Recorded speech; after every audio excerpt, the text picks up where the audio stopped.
Okay, the hangout is on air.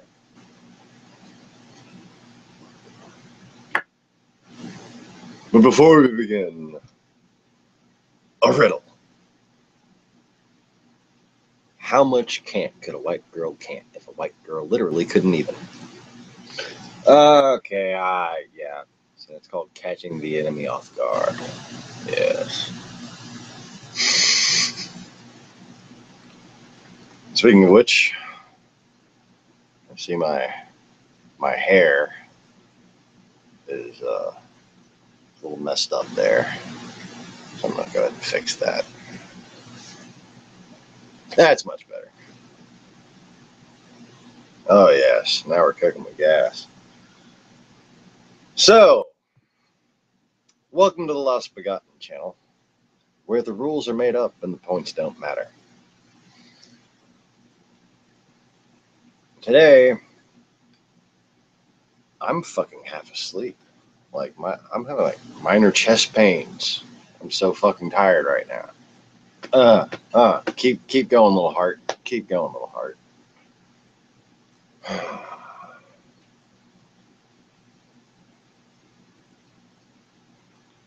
The person who just stopped watching the video does not have much experience with Kung Fu masters, if that would have been dissuaded. No, I guess I just feel the need to go right into it. I don't mean fucking fake Kung Fu masters like they have on YouTube. Okay? There's some very well exercised, well trained, very, very talented. Amazingly talented Chinese opera performers. Okay. And many of their skills can be used in a real fight. But those are not Kung Fu masters.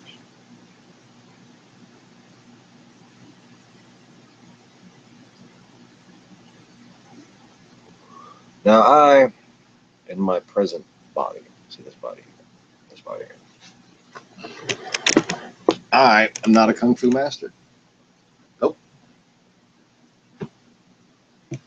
I can barely walk most days. Am I a Kung Fu practitioner? Oh, yes. Much more than anybody who does any of this kind of shit. Okay.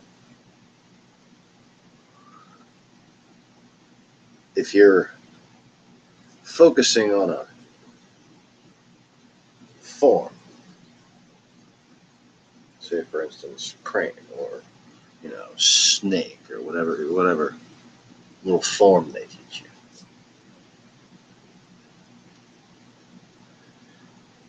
you're not even from a basic level encountering, let alone harnessing your own chi. And I don't call it ki, I call it chi. Why? Because I fucking want to.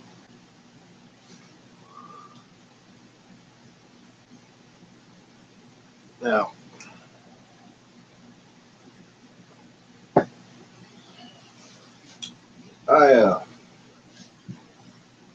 like I said, I don't walk very well when I'm trying to avoid pain. Let me see if I can at least get my camera angle to where if I feel the need to demonstrate something, I can. Yes. I'm wearing pajama pants. Fancy shit. I don't have a kimono on. I don't have like little shoulder flares. I don't have a belt. I don't have a belt. Oh my God. How can he know karate if he doesn't have a belt? Yeah. All right, here's a belt. There you go. There, I got a belt. How you like that shit?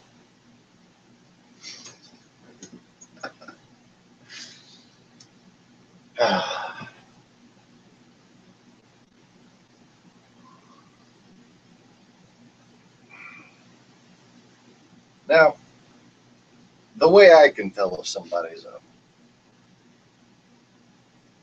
actual martial artist as opposed to a karate student. Okay, now here, let me just get into this right quick. The term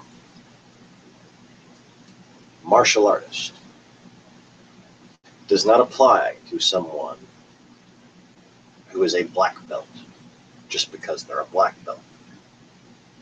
If they do not develop their fighting technique into something that is uniquely theirs and theirs their own, they're not an artist.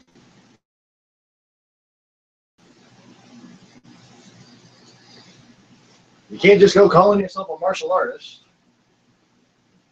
when you are a martial student. And learning somebody else's form isn't going to teach you much.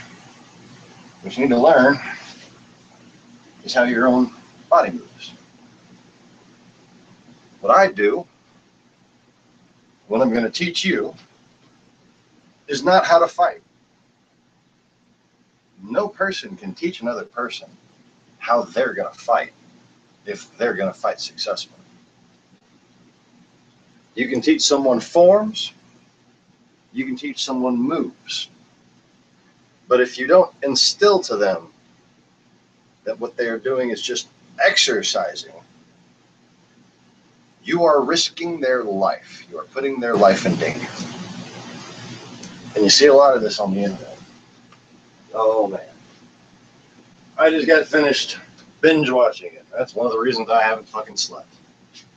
Is because I was busy binge watching this shit.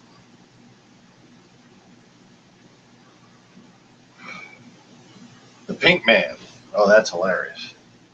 The Pink Man is a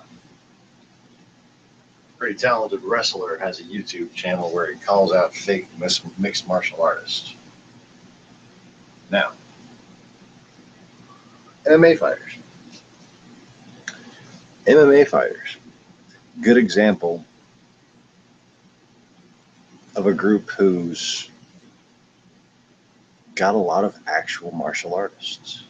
I mean, a lot of people have really developed their own styles. I got a bump. See that limp just then? My knee just gave out on me. Fucking knees hurting. I'm on an hour and a half of sleep. My back, by the way, my spine's broken in 3 places because I got hit by a fucking car. So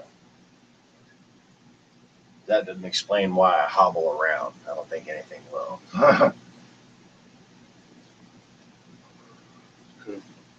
Riding a little bicycle. Kunk. It wasn't pretty. But being as I have always studied, and I mean always studied, okay,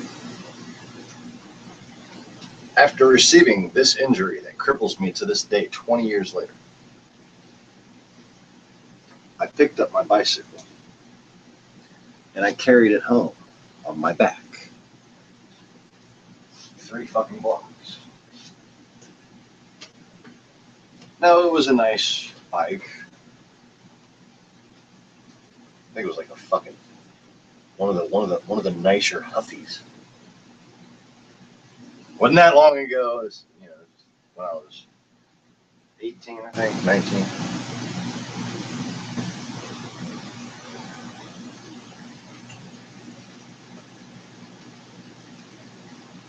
But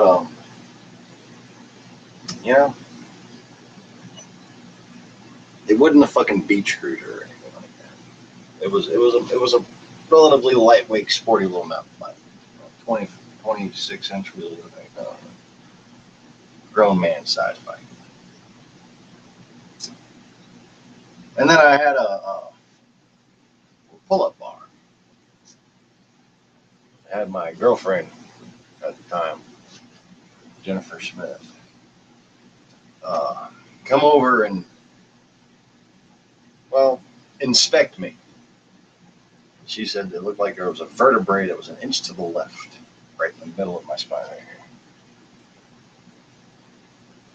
I hung by the fucking pull-up bar. And I'd previously taught her, and this is going to sound full of shit to a lot of people, I'd previously taught her healing magic. I don't know why I'm just posing like this. I enjoy hanging out like this. It's my thing. I like to climb trees. But anyways, so healing magic essentially is a method by which to transfer energy, negative energy that keeps your body from healing itself. Okay, and there are limitless aspects to the power of mental and spiritual combined manifestation that I obviously don't have time to get into at this moment, but we'll get into a few of them. Healing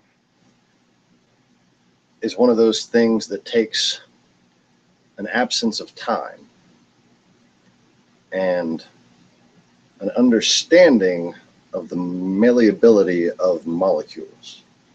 Okay, but once you understand it on those levels, it's as simple as closing your eyes and still seeing. Okay? That has nothing to do with the shit I'm trying to teach you here. But it is the reason why I can walk. Okay? So to me, it's not bullshit. Everybody can only determine what is and what isn't true based on their own experience. If I experience something, it's true to me. If you haven't experienced something, you have a hard time believing it. Perfectly understandable. But what I did after being hit by a black BMW and smacking into a brown Trans Am, like an early 80s model, a nice little fucking Trans Am. It was, I knew the guy who fucking owned the Trans Am. He's the security chief or whatever at the strip club that it was parked outside of. But I slammed right into that motherfucker. My spine goes completely vertical. My legs are out this way. Okay. My rib got cracked from hitting into my hip. Ow. You know, just ow. Huh. That just fucking hurt my head. Bending like that.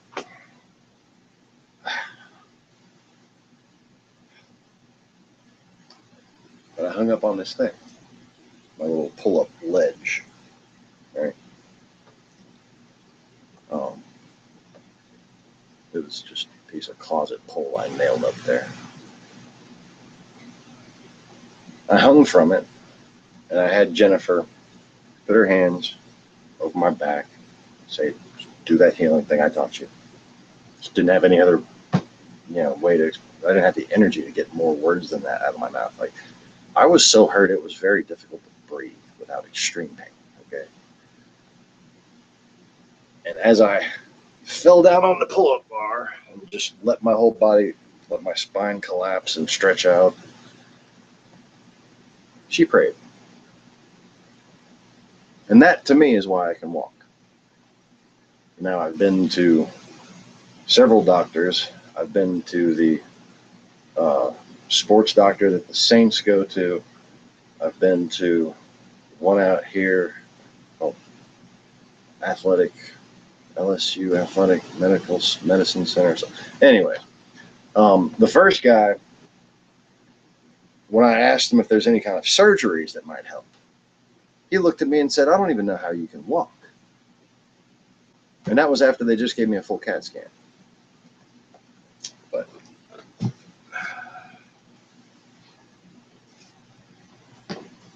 yeah.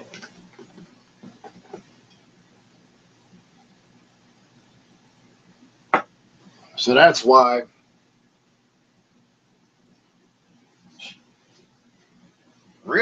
I fucking didn't do a lot of things.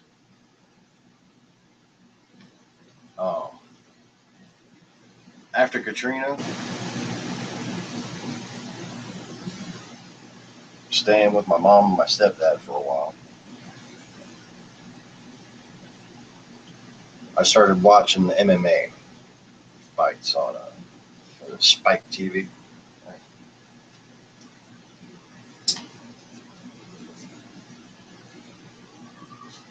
And I'd be watching them with my stepdad.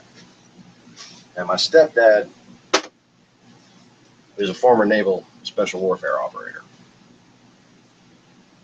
Okay? Me and him, we got a similar way of looking at things. He served in the Navy for 22 years, retired as a commander. He was in Vietnam, all that good shit. Me, by the time I was old enough to hold a pack, I couldn't. Spent my entire life doing different forms of combat training, including with guns and other things that go boom.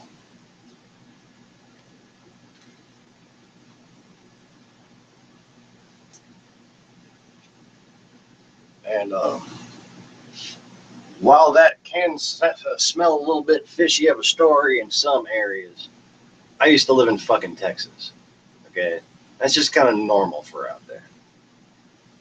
Especially if your last name's Morris. Okay?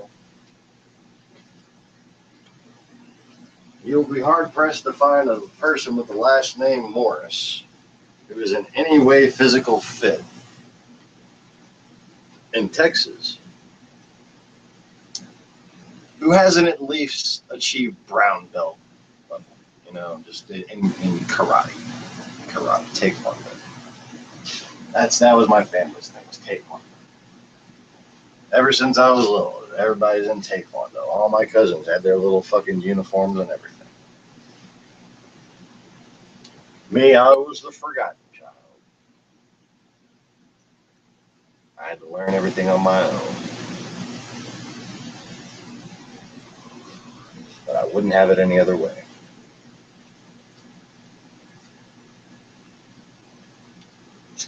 You see, I make no secret of my crazy. Because my crazy has proven a lot more useful than your excuse for sanity. Okay? Or the common excuse for sanity. I don't know who's watching this right now.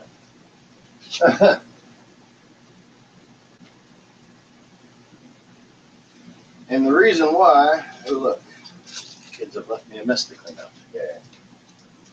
The reason why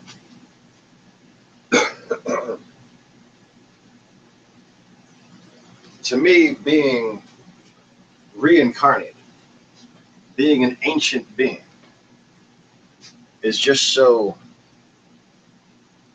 inescapable. It's not something I can doubt. It's not something I can even commit to convincing myself is wrong. I actually did that. It didn't fucking take.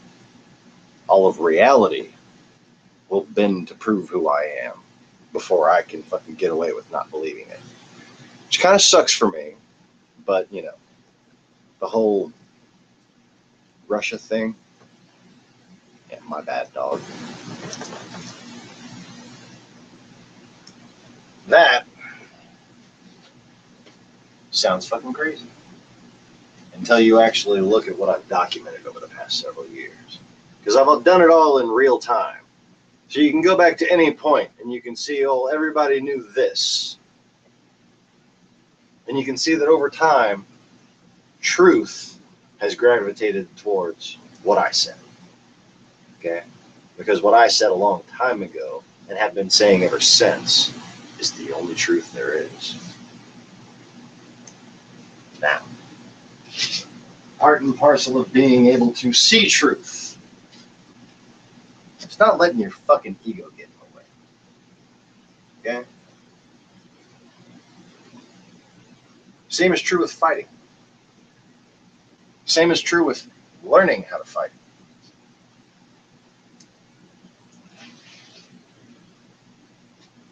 And I have known from my first memories that I was here in this life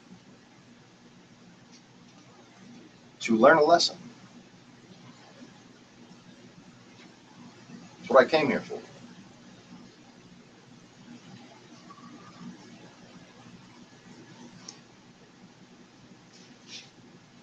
And all lessons are learned so that they can be taught.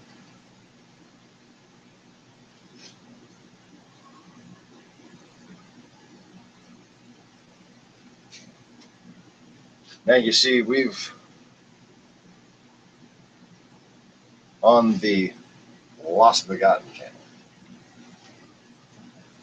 we've documented the defeat of the devil people knew, which was pride. And we've exposed the devils that convinced you they didn't exist.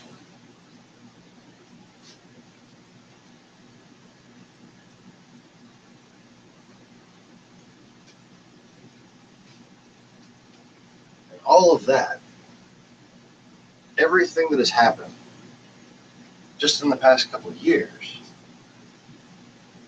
ties back to my childhood memories of before this lifetime. Okay? And that's how I have attempted to guide people in the right direction on my other channel. And one of the things I made clear is that you've got the wrong idea about the baby Jesus.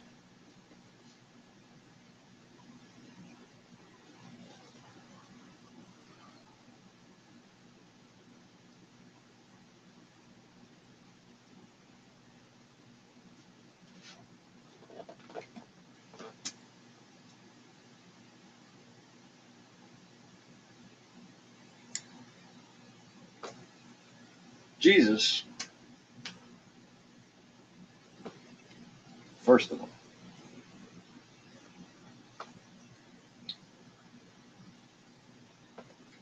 was effectively a Shaolin master. Not just any Shaolin master.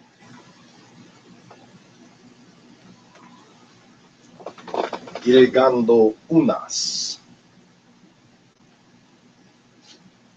The first one.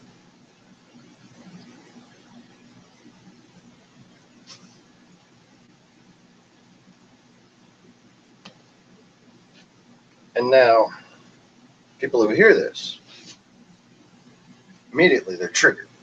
Immediately they hear what they've been taught. I understand, little snowflakes. Don't worry. I'm not going to melt you.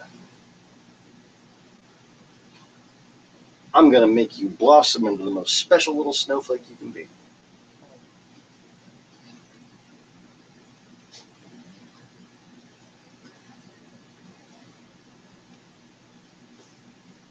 First of all, a lot of people like to talk about this on YouTube. What race was Jesus? Race. You know, because there's a fucking finish line somewhere, right? What race was Jesus? What did the Jews call him? Why did they reject him? Why did they say he could not be a son of David? Because he was a Galilean. What is a Galilean?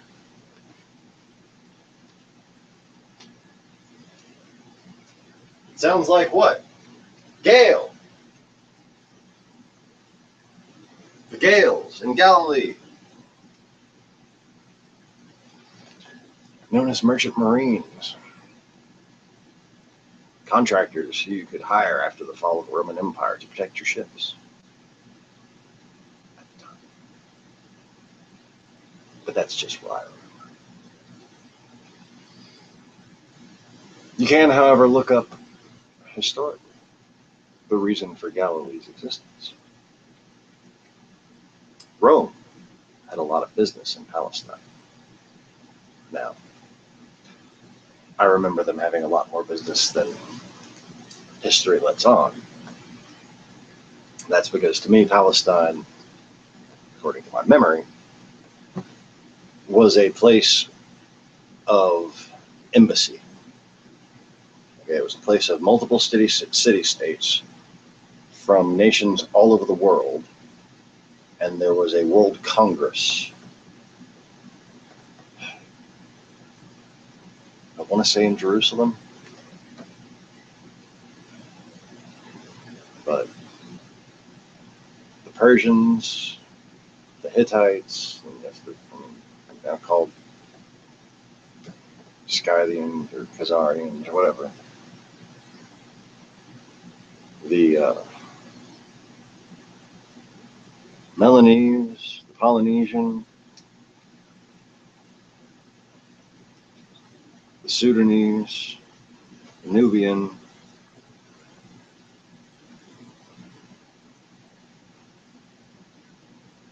and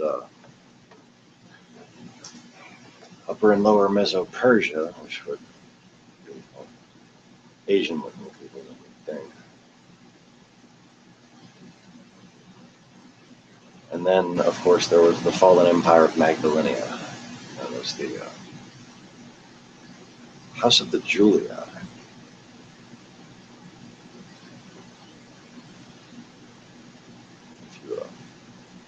If you have to convert history from lore to what it takes to really understand things.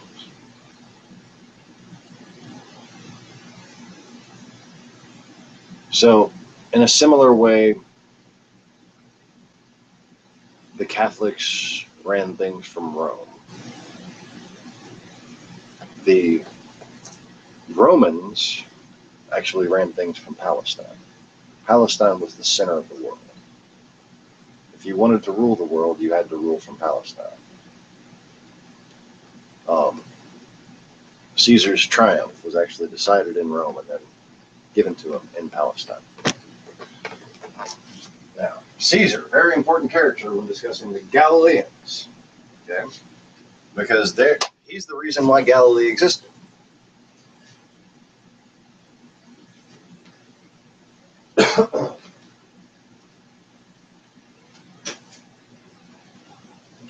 Now, Galilee, Gaelic. Where do Gaelic people come from? What the fuck were they doing in Palestine, right? Why were Gaelic people in Palestine? Well, if you recall, about 40 years earlier, Caesar added Gaul to the Roman Empire. It didn't end there for Caesar and the Gauls. It didn't begin there either. Read your history. Take a little bit of a skeptical approach. Just read the facts, not their conclusions. Lines on a map rarely lie. And the only thing that lies even less are the logistics of battle.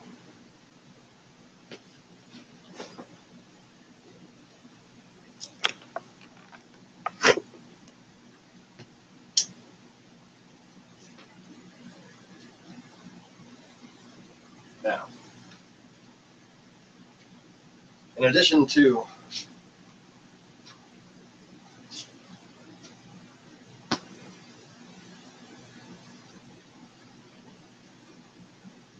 conquering Gaul, as it was commonly taught, Caesar essentially assimilated the Germanic tribes into the proper state of Gaul. Okay. And then it was the cooperative Germanic tribal leaders, as well as predominantly the Gaulish proper actual established kingdom and government and all. Like a real civilization, not just a bunch of fucking dumbasses in the country, okay?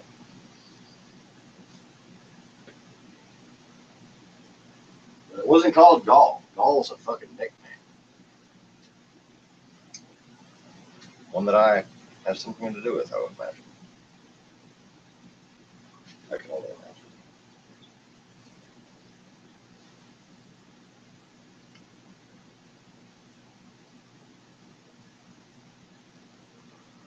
See, one of the reasons why Caesar was killed was because he put the Gauls in the Roman Senate. Okay?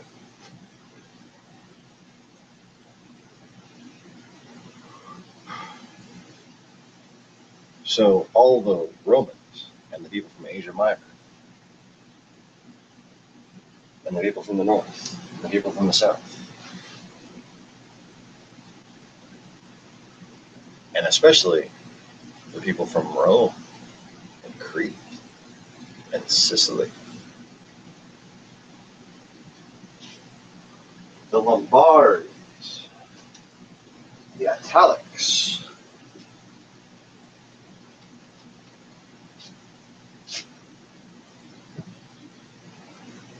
they didn't like Gales. They didn't like Gaulish people. You see,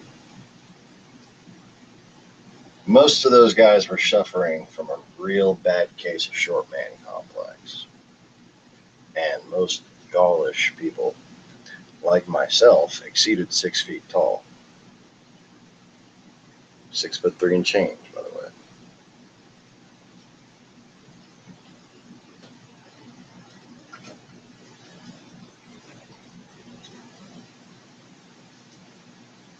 But you see, history lesson aside, not only do you have Jesus' very identity, Jesus, let me just say that with quotes because that's not his fucking name. Okay? There's just so many different things that people think that are completely fucking useless. I struggle for what to cover and where to begin.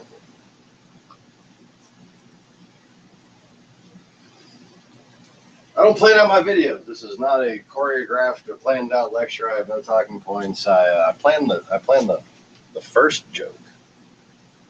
Yeah, the white girl eating kid can't thing. But that's about it. There's another joke I thought of on my phone. And it's on the subject of the baby Jesus. But the main idea of what I'm trying to tell you about that is it was never about Jesus and Mary and Jesus' little gay brother that liked to snuggle with him. It was about John of Alexandria and Mary, who used to like to snuggle with him.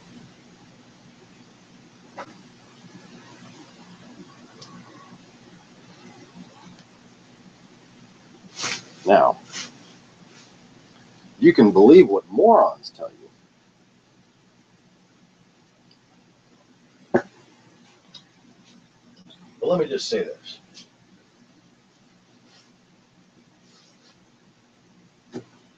Compared to me, they fail every fucking test on a basic level. Okay? And I challenge anybody who calls themselves a man to doubt me on that.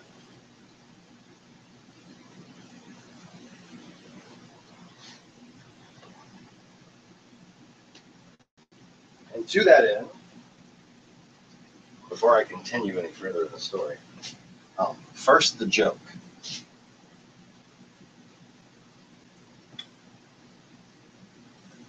What's Jesus' least favorite Sunday school song?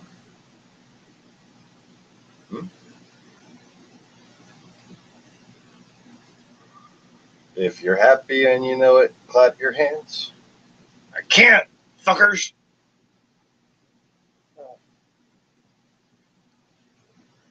That song is a perfect idea of how far, perfect example of how far trolling gets. Okay, that song is a perfect example of how spiritually fucking blind people can be. Just not fucking get anything. If you're happy and you know it, clap your hands. If you're happy and you know it, stomp your feet.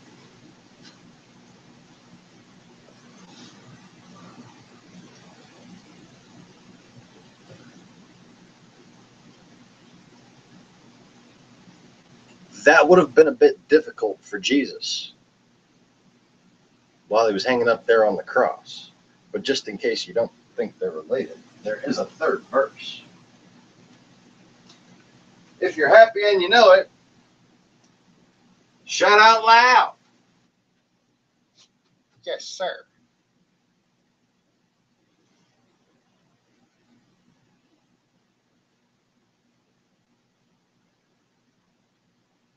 Why have you forsaken me?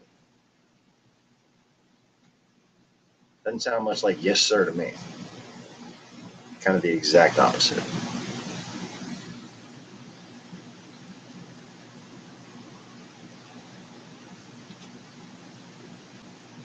But a lot of things that you've been taught in Sunday school were actually just the result of ancient trolling. Oh, yes, ancient trolling. And what's trolling designed to do? It's designed to make you passive by shutting your mind down, by making you weak, by making you accept weakness.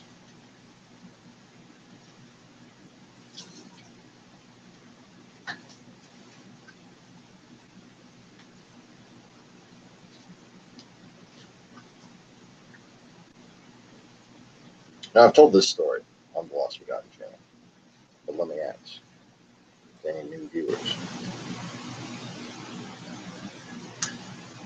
If you were with your boy, your friend, your fellow hood rat, and the popo came. Yes, I said popo.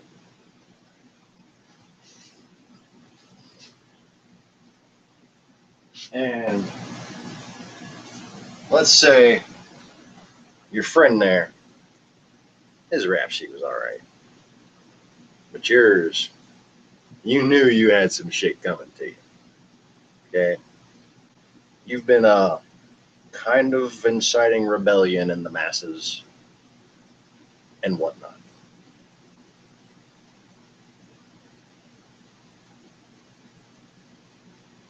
Now, thing is,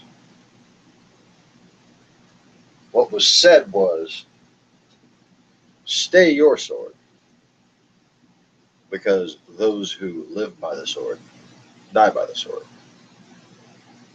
And the interpretation that you've been given in order to make you weak and passive was that Jesus said that you should not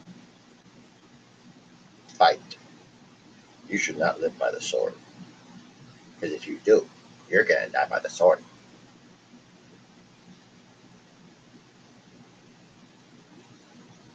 So, if someone's in danger, and I needed to protect them,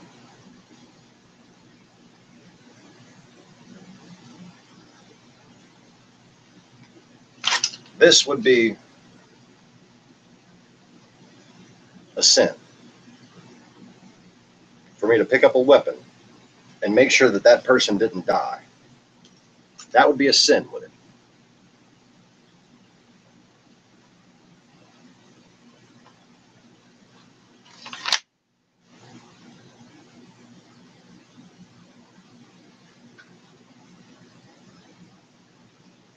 I don't agree.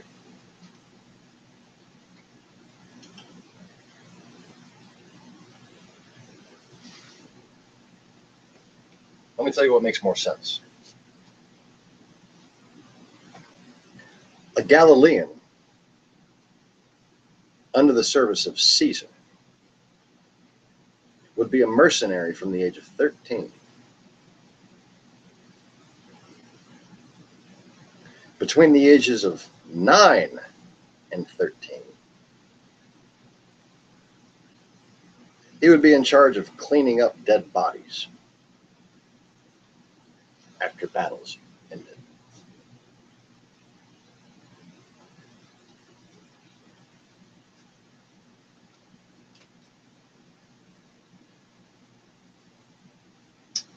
And anyone who was a slave who cleaned up dead bodies stole from those dead bodies. Anyone. You'd have done it too.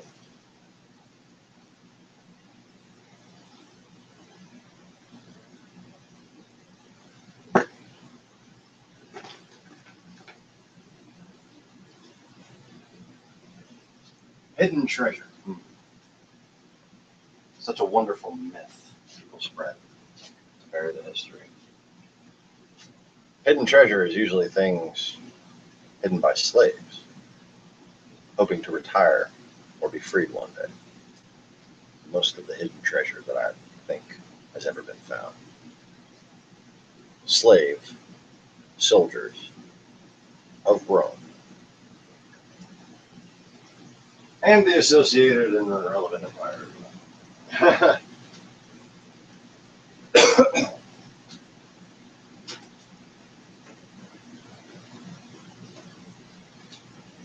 So, being a Galilean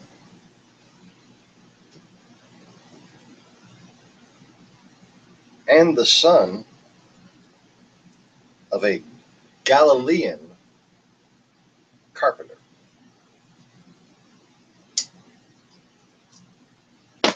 more than likely a shipbuilder. But I personally remember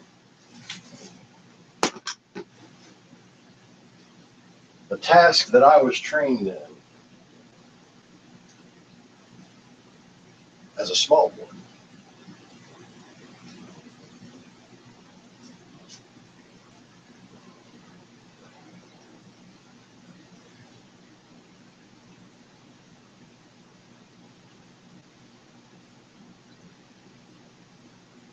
Before my family was killed, my entire village burned.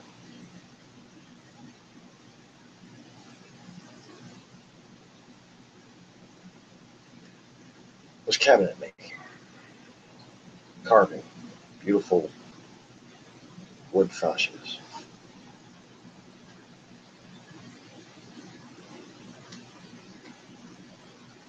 And it was that skill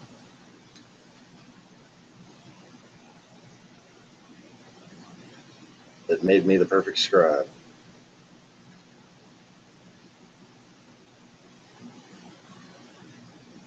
So from the ages of 7, maybe as young as 5, it's really hard to tell.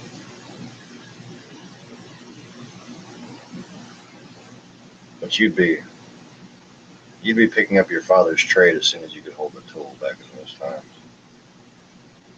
So 5 isn't out of the question. It does seem like I was with Peter a lot longer. But you know, the kind of work, it all might just seem slow paced.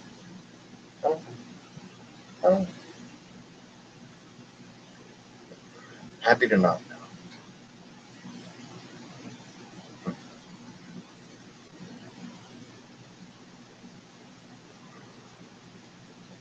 Those who live by the sword die by the sword. Now, the first crime I committed that was punishable by death was I assaulted the high priest inside the temple.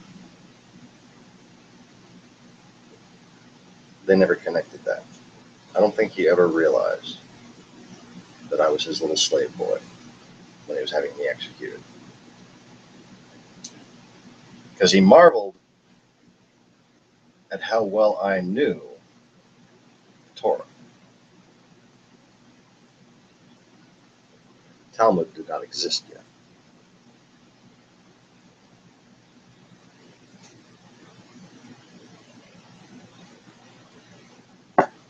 They getting rather interesting.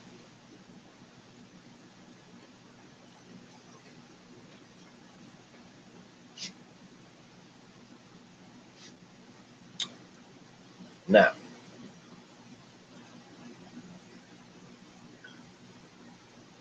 when I came back to town after basically escaping service,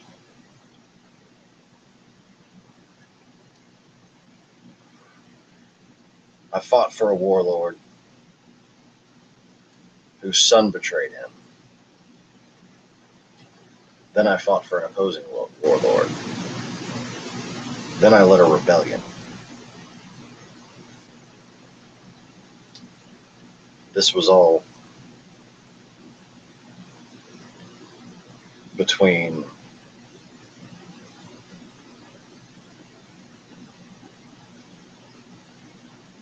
Brussels, Munich, and Rome, and the south coast of Italy. And I'm not sure, but there's an island that I went to. I'm not sure which one it is, but we wound up at an island for a while. And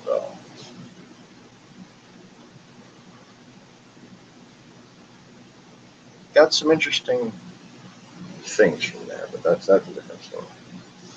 Well,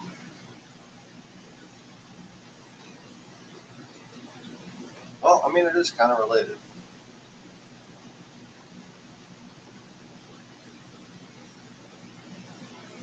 Because we formed an alliance with that island. And if I'm not mistaken, that alliance became pivotal for hundreds of years to come. And I think it's the island that to this day is called Sparta, but I have my doubts on whether or not that is the island that should be called Sparta. Anyway, so as I have told on the other channel, this long journey of mine to the age of 28 led me to Alexandria, Egypt.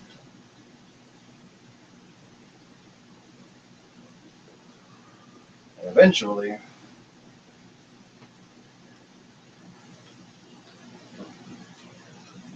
back where my father was from.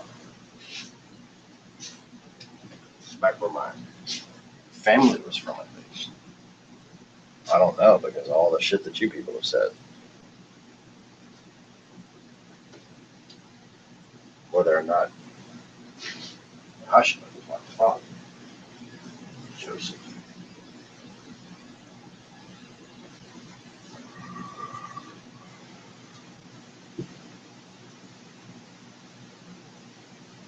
Yahushua, his Egyptian name, not Joseph.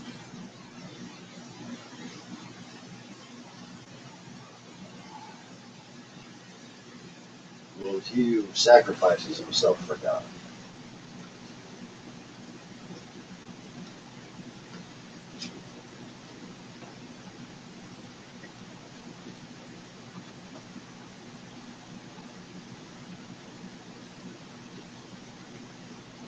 A bit ominous, don't you think?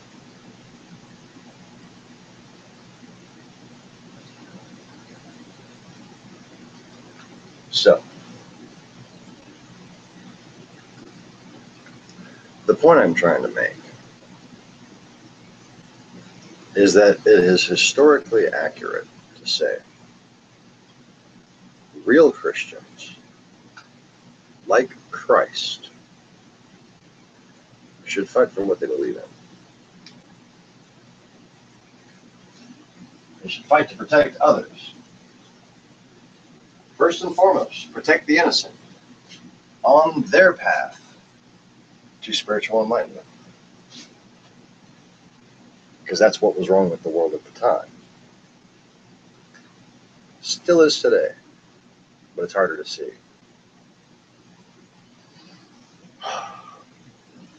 At this point,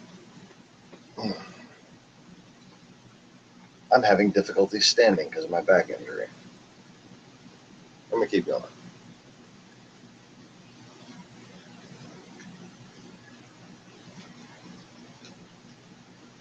Now, in context, when you look at a man telling someone who's about to draw their sword to stop the cops from taking him away, stop the Roman soldiers from taking him away.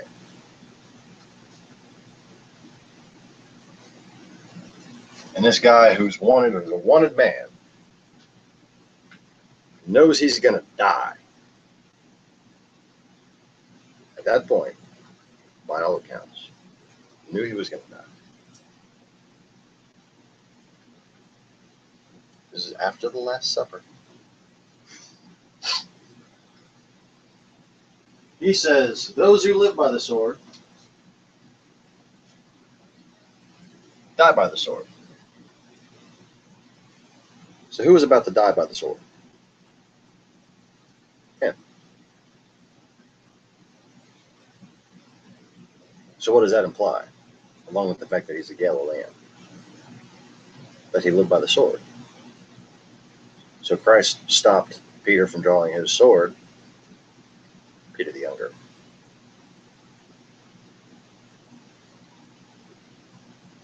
Because he knew he deserved to die. Oh, but Jesus never committed any sins. What is a sin? An egregious action? Or simply one that isn't justified?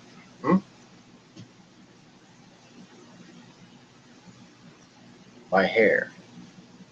That is an egregious action. But it is not a sin.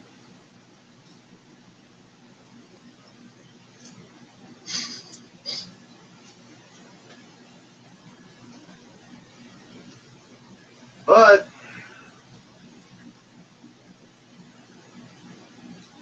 real shit is real shit. And when you're surrounded by soldiers that want to take your ass away, and you don't want the people you care about getting killed, look, they're taking me. I've done my shit. They can punish me for it if they need to. I'm not going to sit there and complain. They can accuse me of exactly what I've done, and I'll gladly die for it if they're accurate.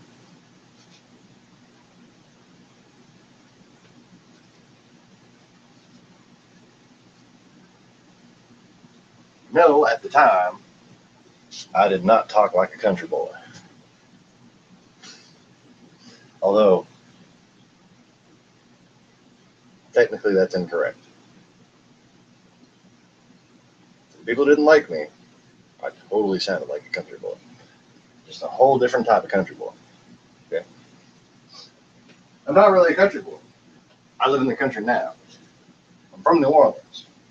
And the New Orleans accent is very conducive to countrification.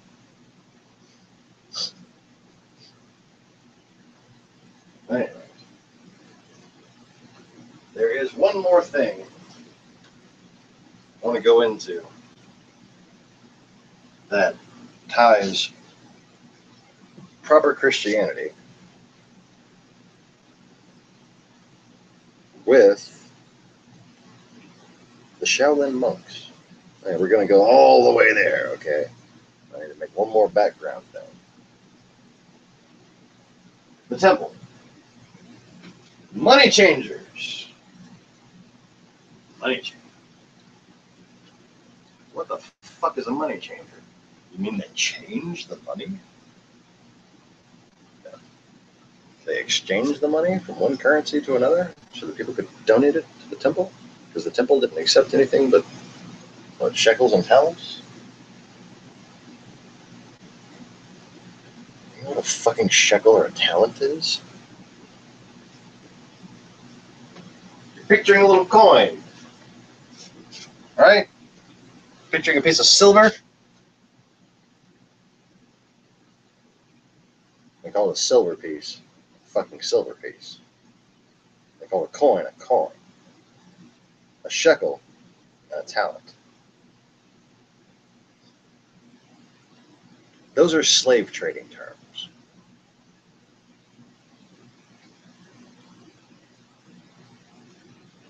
Notice how shekel sounds like shackle. And talent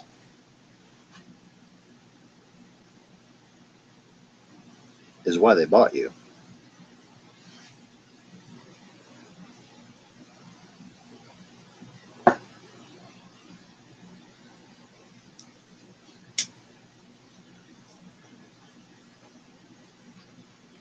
See now,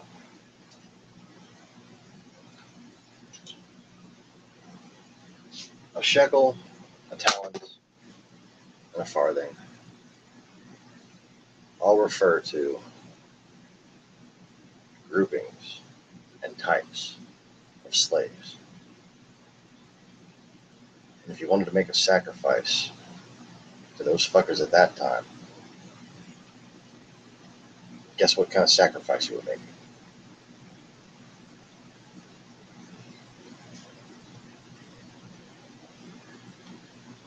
Money changers, huh? I couldn't give a shit.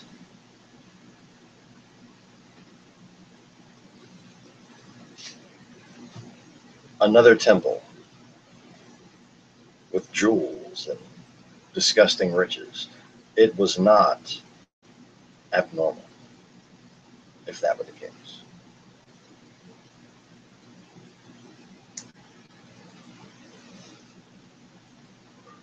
A shekel is roughly a dozen inmates, slaves. A talent is if one of those slaves is useful and can be sold by themselves. A farthing is an interpreter. A farthing is someone who speaks your language and the slave language, like a house slave. Okay.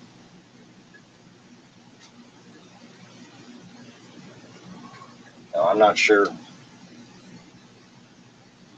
what those currencies in modern times are interpreted to have meant when they're interpreted as coins.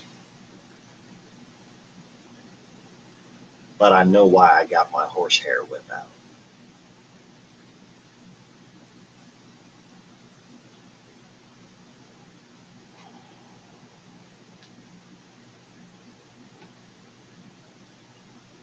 And really, as bad as it was, to think that people would dare to make money off of religion, that wasn't that fucking far-fetched. That wasn't that uncommon. That would have been no motivation to suddenly lose my shit.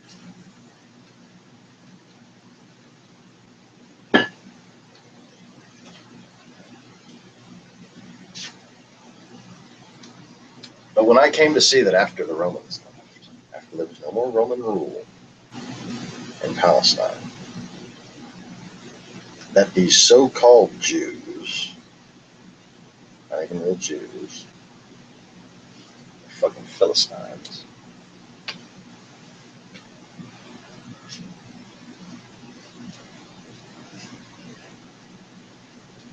they were trading people like cattle.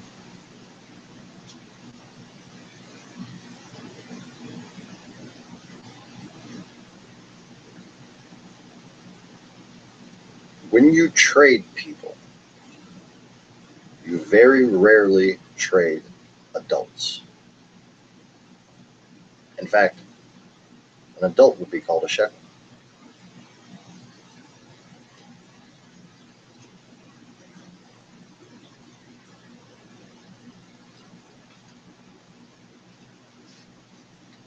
So you can picture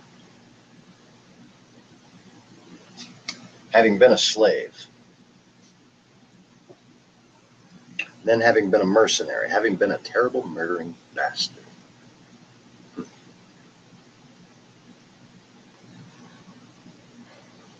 for justice,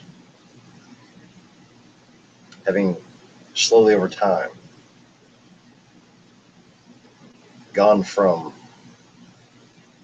enjoying my powers and my talents and my body and my being as if it were a fucking race car, okay, to the realization of responsibility. God gave me these talents, and there are the weak, unprotected, and enslaved. How could I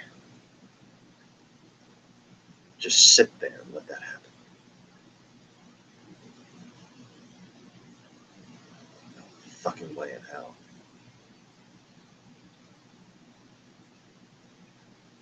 Could you?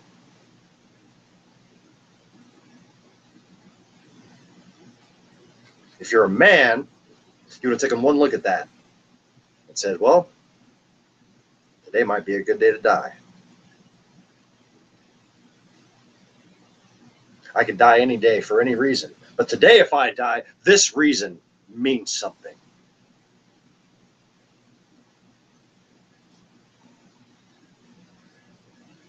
Shale Kriak.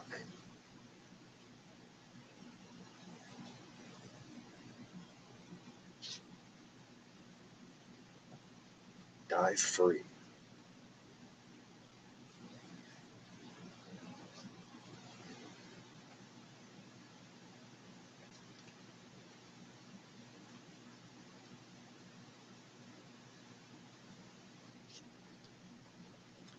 I saw this little boy with curly matted hair. I passed him to the left. Passed him.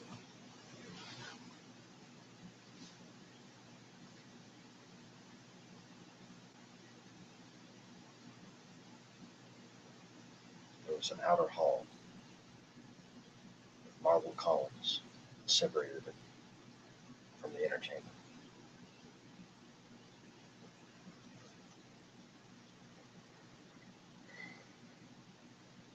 And the whip I had,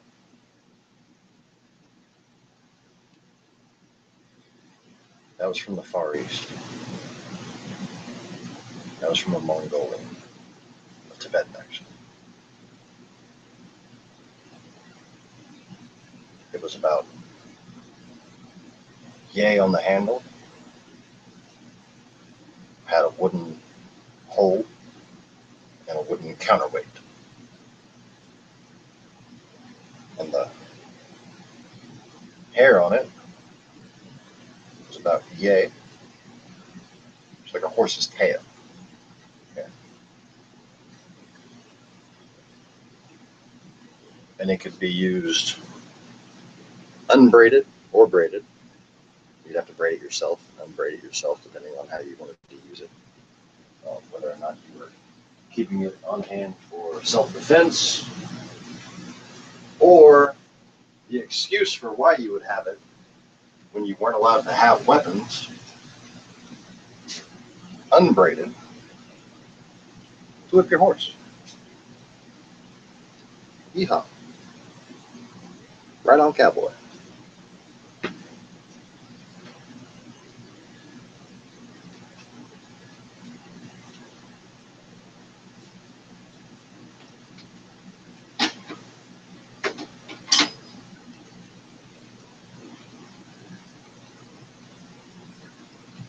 I need more coffee. So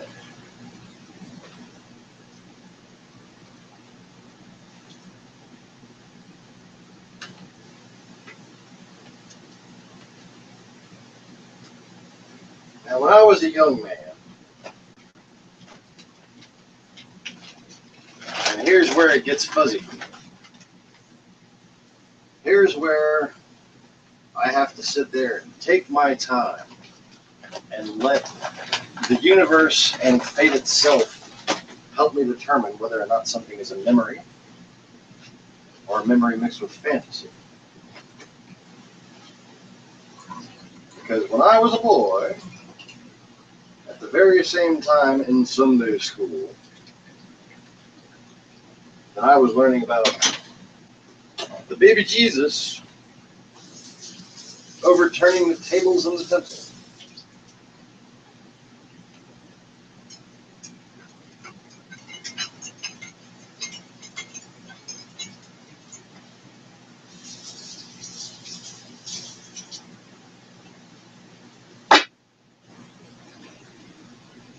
It was the same time that the Indiana Jones movies were coming out. And like any young boy who sees any fighting scene, I wanted to be Indiana Jones. I lived in Texas, so I had access to bullwhips.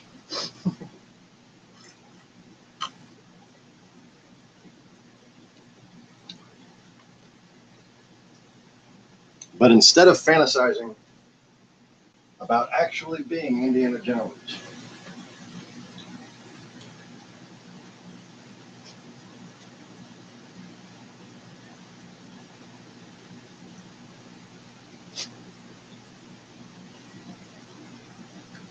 I always had a thing about them money changers. I used to fantasize about being Jesus. When I was a kid, actually not remembering, fantasizing about being Jesus. And whooping the shit out of them fucking temple guards. Because you shouldn't be collecting interest off of exchanging currency.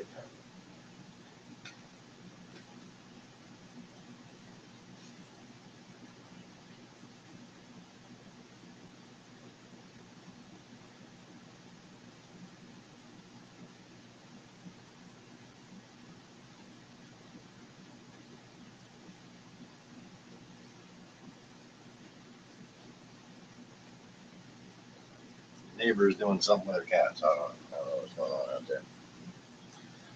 So, anyway, I forgot what the fuck I was talking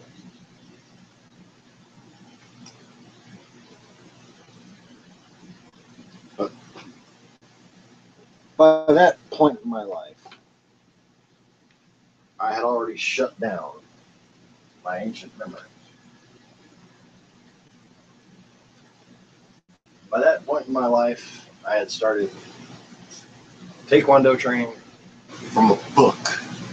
Yeah, I have never, nor will I ever claim to be a belted person. My belt tells me I can fucking defend myself. Sorry.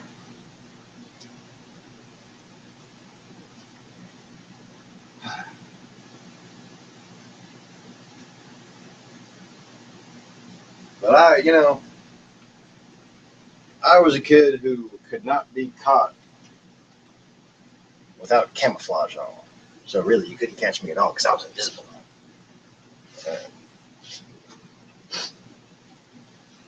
No, I was a little wannabe badass,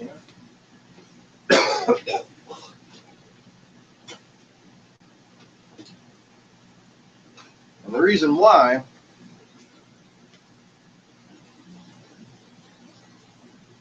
was not just because of my family. See, after Kira left New Zealand, after the goddess, who you know as both Mother and Mary Magdalene, she died and was reborn.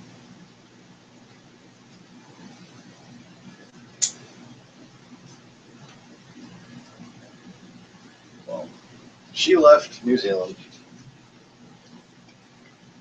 and said that she was going to use her magical powers or whatever, and wind up right back where I said we lived, which was in Alabama. Unfortunately for me, when we moved back to America, we went to Houston.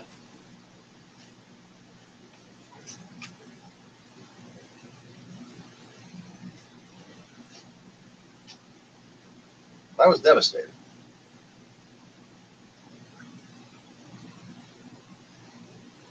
I thought this was going to be our life together.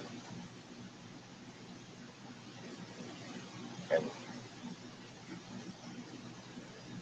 turned out to be a nightmare.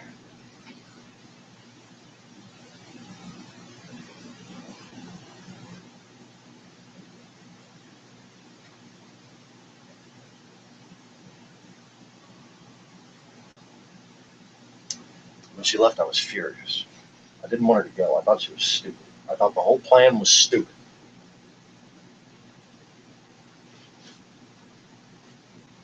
And I still, to this day, while I sit here and I break my fucking mind and my body trying to save the world,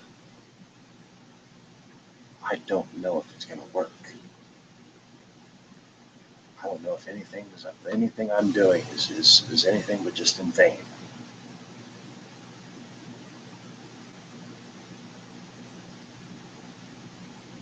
But this is what I signed up for. Just like you did.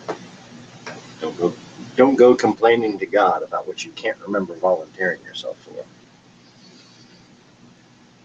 You might have already observed that it's useless, but there's a reason why.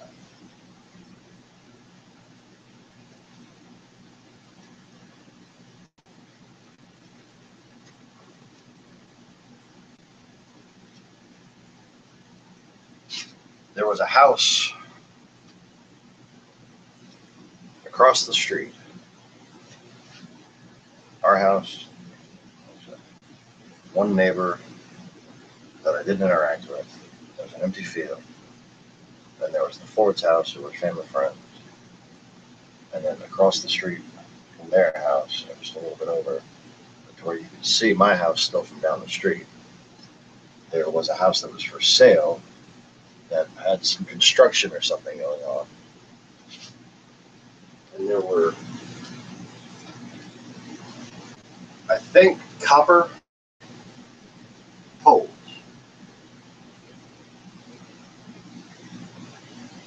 And I was 5.5, just about to turn 6 years old. And I don't think I had even seen a Kung Fu movie.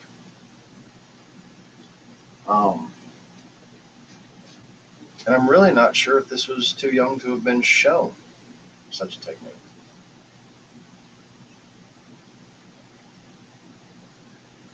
But I would sit on this porch. I did this for several weeks from the point where Kira left. All the time that I would have spent with her, I went and I played with this pole on this porch. And I would, spin it around and do all kinds of different stuff with it. The reason why I know that wasn't just a dream, that was real. Not remembering that incorrectly, despite how young I was, is because the day before we moved back to America, I was spinning the pole, and I go, ha! Ah! Ah! Ah! The pole went right down on my big toe.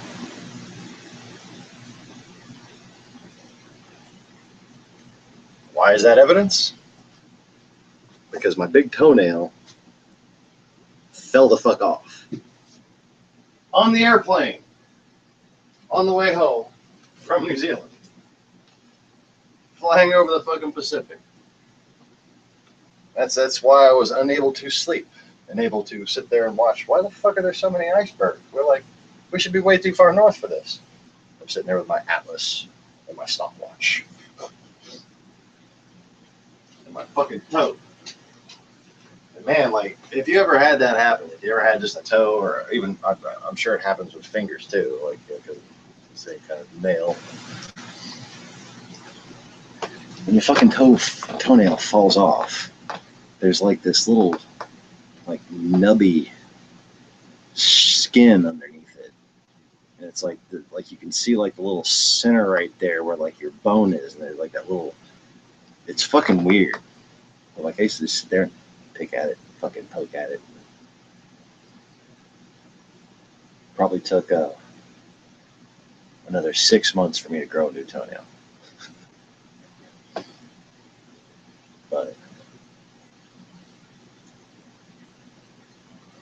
By the time Ninja Turtles came out, man, I'm like, fuck, man, Donatello's my boy. I got that shit.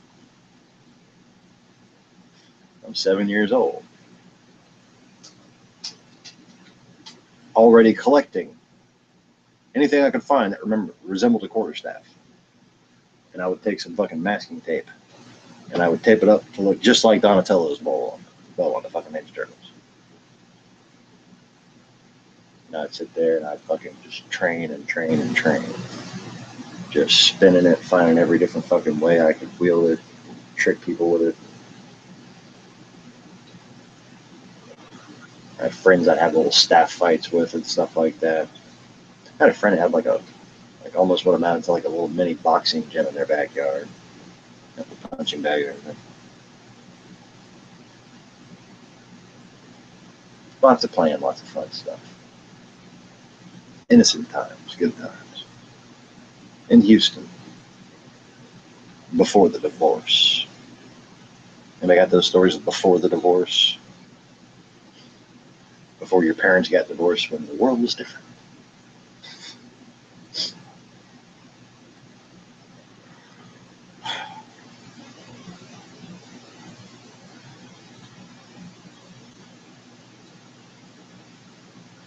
Dingo. What you doing, puppy?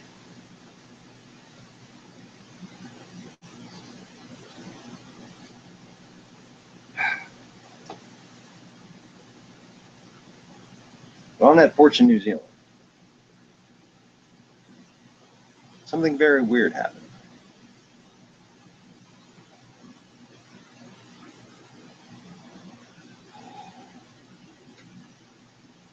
And it began sort of a vision quest. Dingo, go on.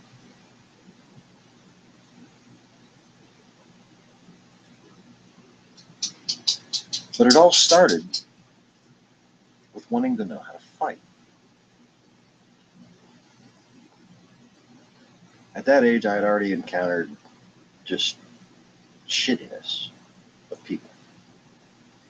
Now I already started feeling the need to repair.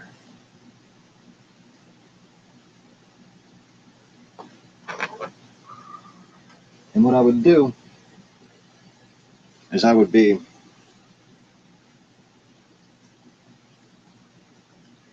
standing with my staff.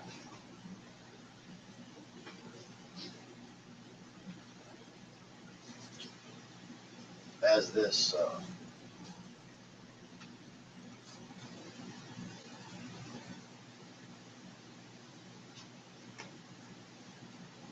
crazy talk sounded time. When I was a little kid. Like just how I was imagining and training myself, I suppose. But in retrospect, there might have been some sort of a greater spiritual being helping me train. Maybe. What appeared to be a massive, translucent / imaginary, but amber in color and aura spear would continually come at me from the sky. And I would train my reactions against that.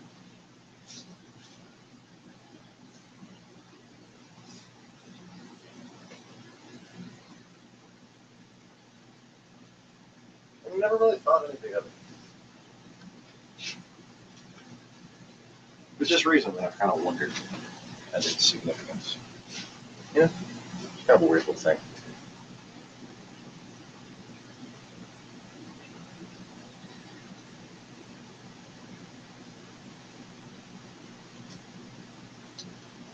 It was a spear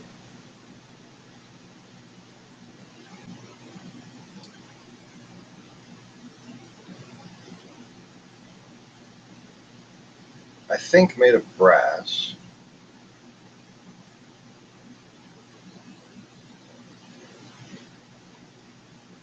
It had sort of like a peace pipe-ish ornamental wrap towards the head of it.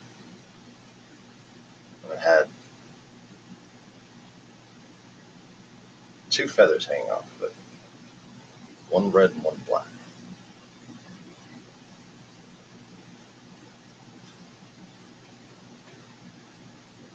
But anyways. So back to Alexandria.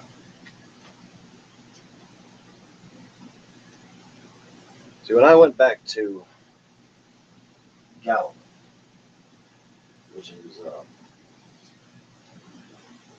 about as distant from here to Baton Rouge as it was from there to Jerusalem. Okay.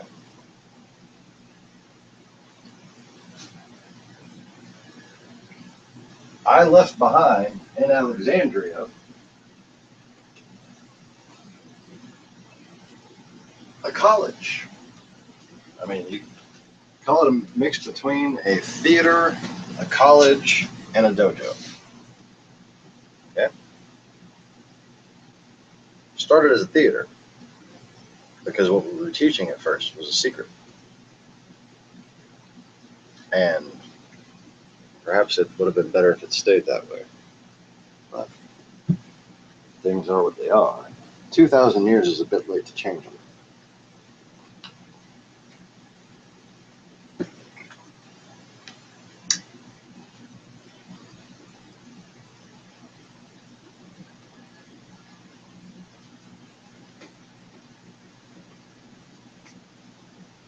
But as the first peace was established, as the first rebellion was won,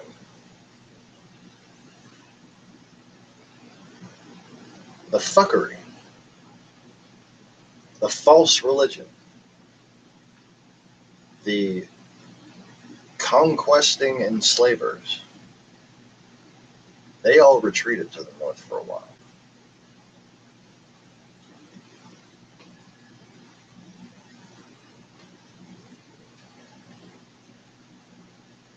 It was along this perimeter where these kings of the north retreated to that you now have what's called the Silk Road, the old trade route.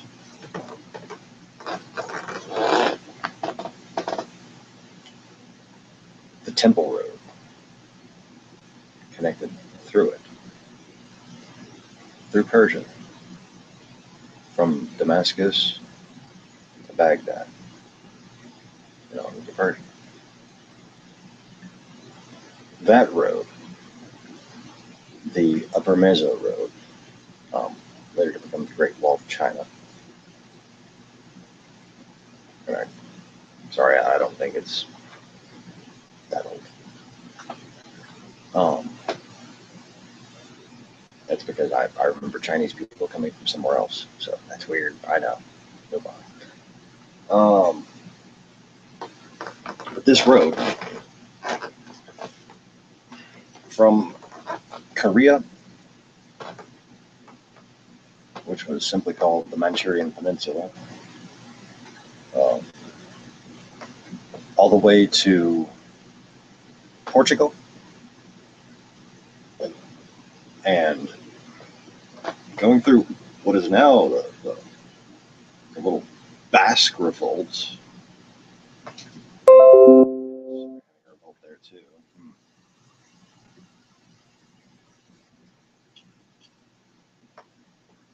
But this college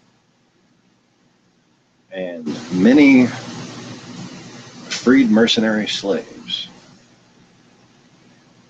who went to this college in Alexandria, on the Delta in Egypt, on the Nile Delta.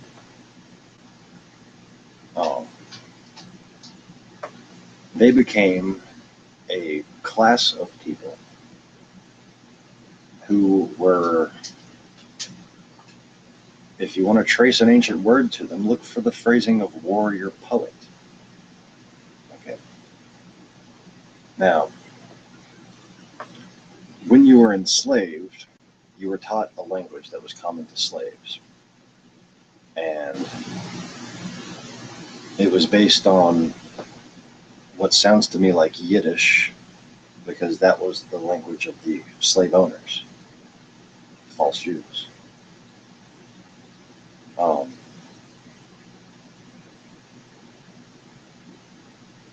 Now, as these different groups settled, these men, and many men after them, based on their style, based on their charisma, based on their personality, based on their originality, okay, would simply make up words and mix words based on the root words from other languages and develop their own style while they were fighting. See, it wasn't as simple as a public fight is a fight between two swords or two martial artists. It was a fight between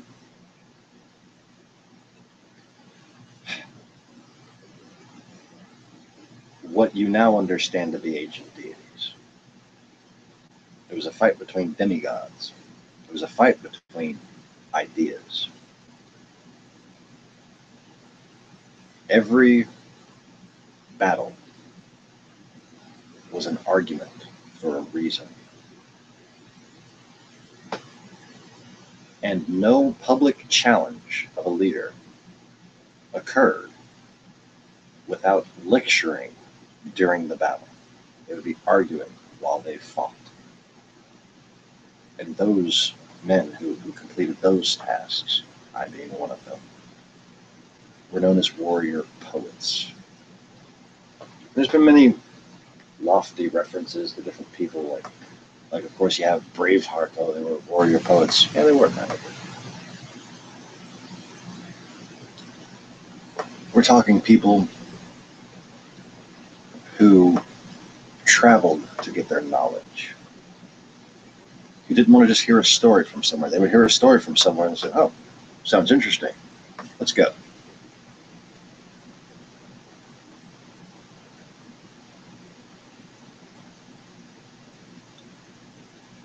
And over time, these men settled in these areas, started families in these areas. Their friends would come to be with them. Their former subordinates, people they had known in different places they had traveled, invite them, say, come here, we have this great nation, this great city, whatever. And the whole world, 2,000 years ago, was largely resettled. And one of the most peculiar things about the reshaping at that time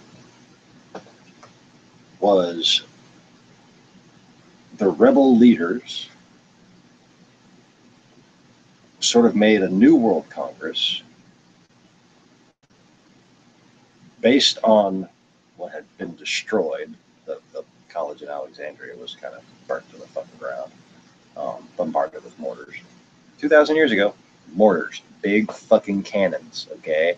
Fire bombing fucking mortars. 2,000 years ago, get it through your thick skulls. The shit ain't hard to make, all right? All the other fucking things we could fucking do at the time. You don't think we could just blow some stuff up? It's ridiculous.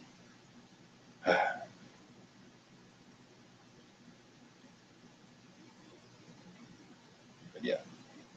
So we established a new world congress in Great Britain. And that's when fucking Stonehenge was built 2,000 years ago. It's not, I don't know how old those rocks are. Fucking, they're probably pretty old, but you know, a stack of rocks is not the same age as the rocks themselves. Now, the fact that those rocks are as old as a religious timeline of creation, that's kind of interesting. Shouldn't rocks be a lot older? Just saying. Oh, but it's the organic material found in the curve. I know. Everybody's got their excuses on why they did their best and deserve a gold star next to their name. Oh, yeah, I know.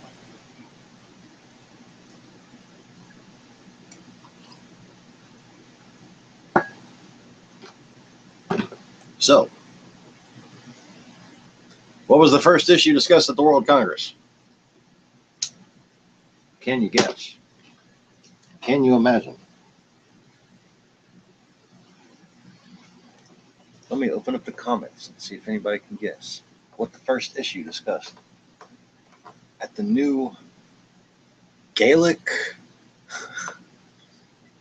World Congress.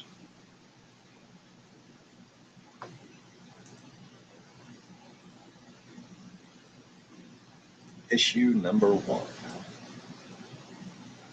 for any burgeoning democracy or United Nations type assembly, which is basically all it really was. Hi, Kira. Hey, Polly.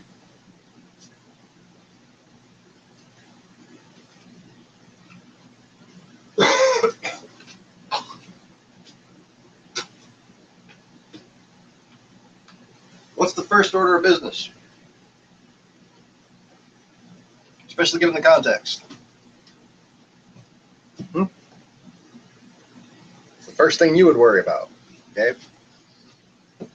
A massive empire has just fallen. An enemy state to the north has tried to capitalize on this by bribing one of the former Roman commanders and the most influential priest in Palestine, Herod.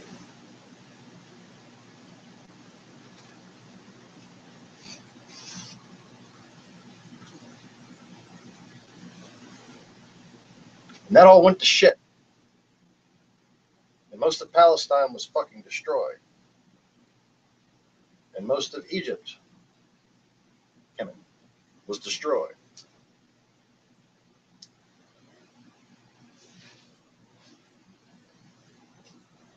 So what's the first order of business? Well, you gotta fucking form an army, don't you?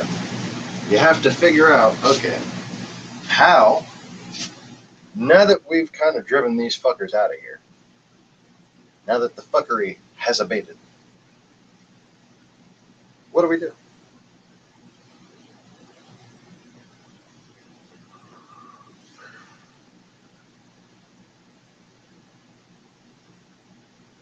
Yes, gotta expectorate the mucus and shit. Of course, around here we're coughing up a whole lot more than just cigarette cough. Coughing up fucking black mold, God knows what else. Anyway.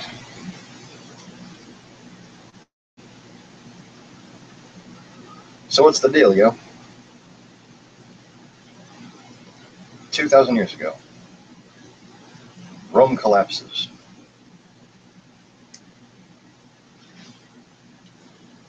The son of the rebel leader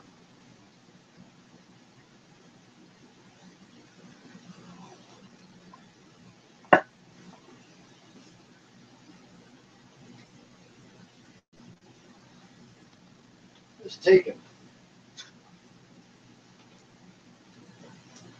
to Britain,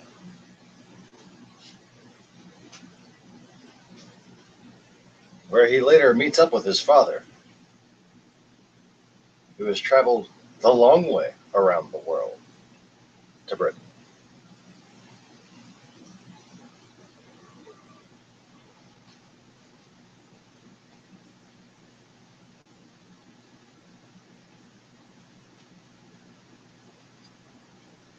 In fact,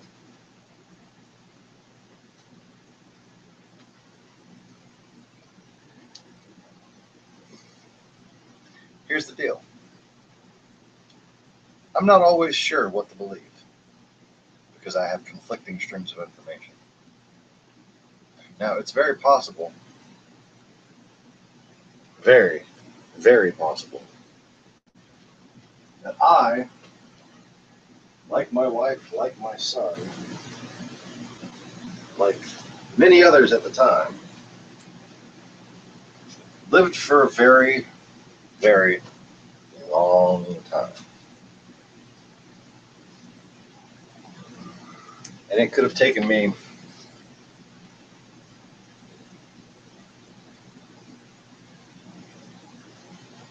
1,000 years to get back around. So Stonehenge could only be 1,000 years old.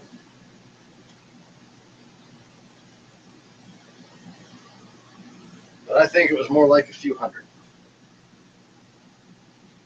And I think time and history is a little off. But I haven't quite figured that out yet. So can't quite lecture on it, can I? But the point I was getting, I'm going to stick to the point. The point is, there is no point. I'm kidding.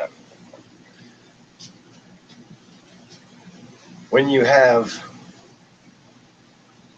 civilization collapsing, and you have a meeting of what little leadership there is left among men, the first concern is to establish an army that can protect those who need to be protected. Okay? Now, in a time of city-states, often walled cities, places that were designed to defend themselves at the very least, okay, from within, gated communities.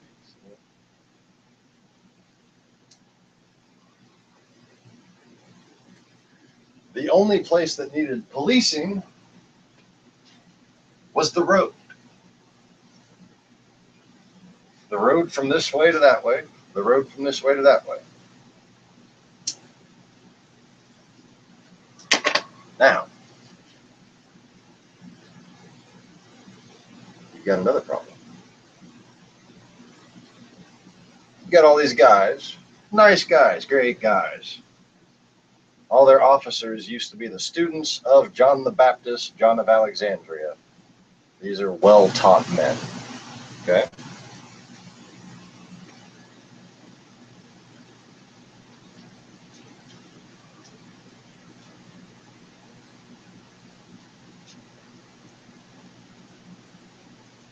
Do you expect them to sleep in hammocks? Teepees, perhaps? Well, they were warrior poets, but there were also warrior. Well, what was the purpose of their poetry? The purpose of their poetry was essentially exorcism, like what I do on this channel or my usual channel. It's to find the argument that defeats evil while smashing its face in.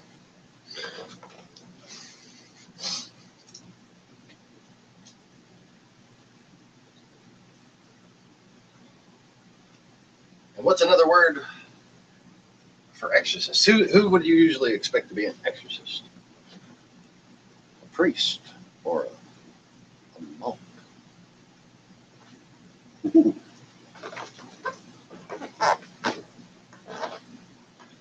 See, you can't fight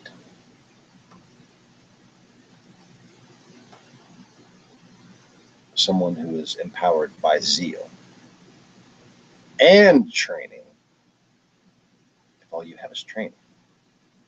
Just like if all you have is zeal and no training, you're an ass beating waiting to happen.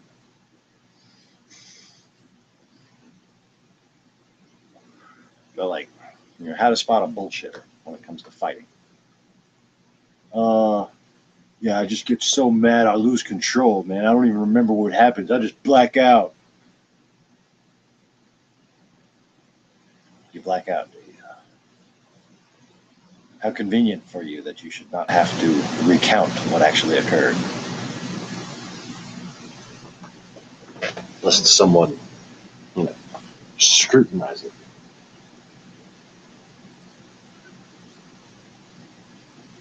I personally, I could probably make a video last 5 hours just recounting every single fight I've fucking been in. Okay? And the only thing that frustrates me is that one where I kicked all 3 of the fucking people and then walked away, and the black guy with the cutlass is like, yeah, that's how you do. But I can't remember. What frustrates me is that although for the first 20 years of telling that story, I know I had it accurate, now I can't remember who I kicked first. One of them had a broomstick. One of them had one of them little plastic foldy fucking end mops, the little shitty mops with a little sponge on the end. I kicked all 3 of them in the fucking face. Or one of them kind of landed like right here. Not one that way. That way, and then that way.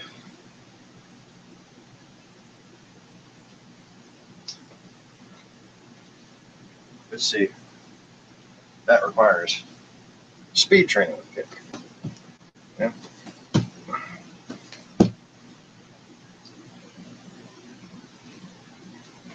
I'm a little too achy and already kind of out of breath to be doing that.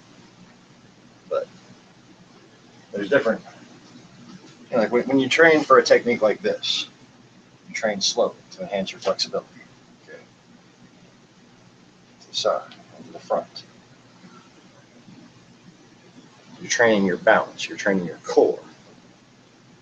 But when you speed train, you're doing a more rudimentary, repetitive, inflexible type of thing.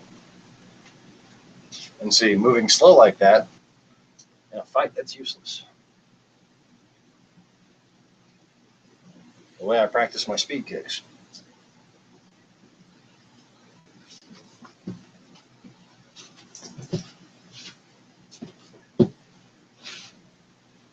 In a fight, damn near useless.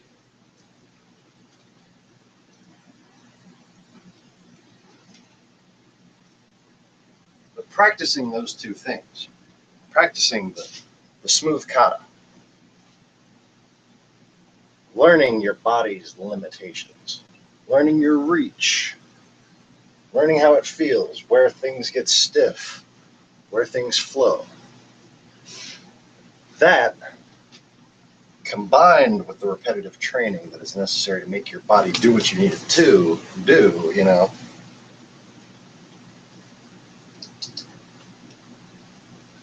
that is where you actually start becoming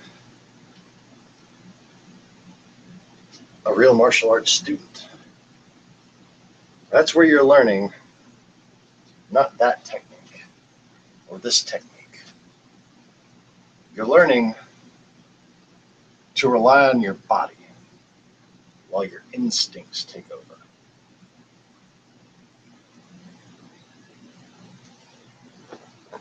Now, let me just say something right quick. I'm just going to show you something. This is the edge of a couch. Okay. If anyone who's going to instruct you on something has to go like this to get their feet like that, they're bullshit. Now, watch closely what it looks like when somebody who actually fucking practices real martial arts and is an actual martial artist and actually commits their entire life to learning things. So that goes like this. And again, I'm balancing on the edge of the fucking couch right here, using my butt cheeks.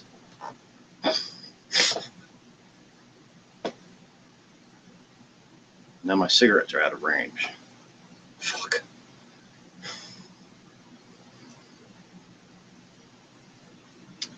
Now, where do monks live? Where do monks live? Where do priests live? Where does Where does a warrior exorcist poet live? They live in a fucking monastery, don't they?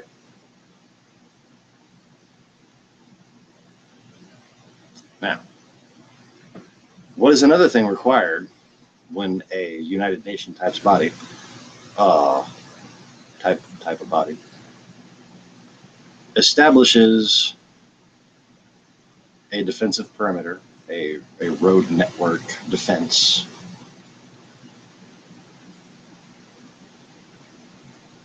and this is a time of marauders.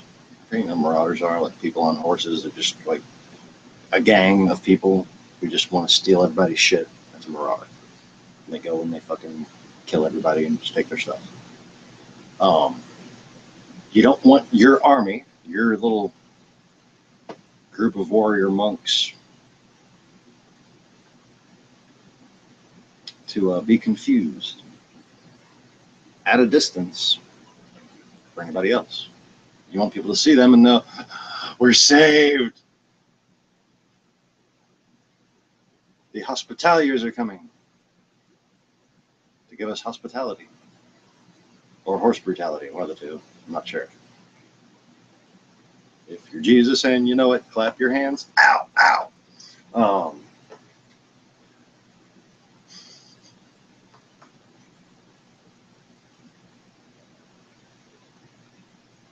But yeah, monasteries.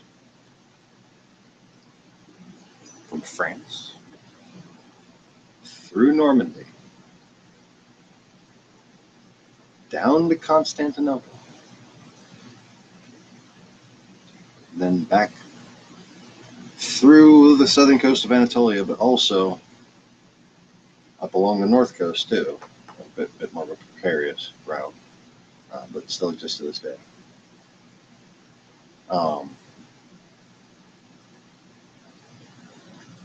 And only really later to be completed as far as being used again for travel. But this road, if you look at the map from the North Pole, round, flat Earth looking projection,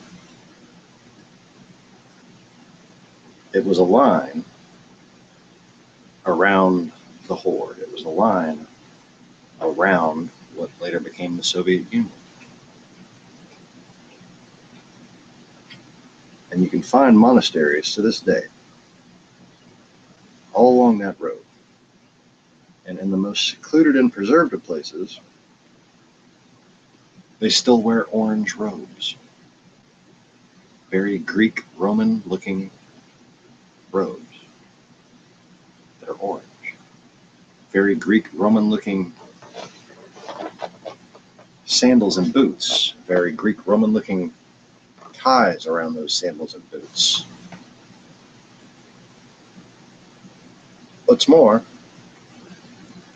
is that the hospitaliers in Jerusalem were known to have worn orange robes as well. But that's not the sticker. I didn't say that you can gain more truth from lines on the battlefield than from clothing. I said from logistics. The weapons are identical.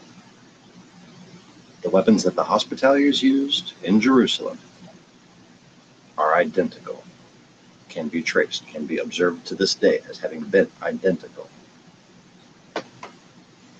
to that of Shaolin monks.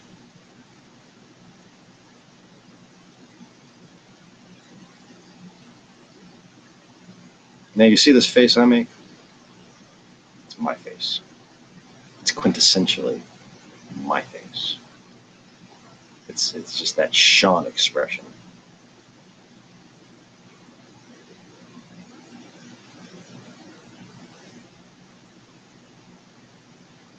If you've seen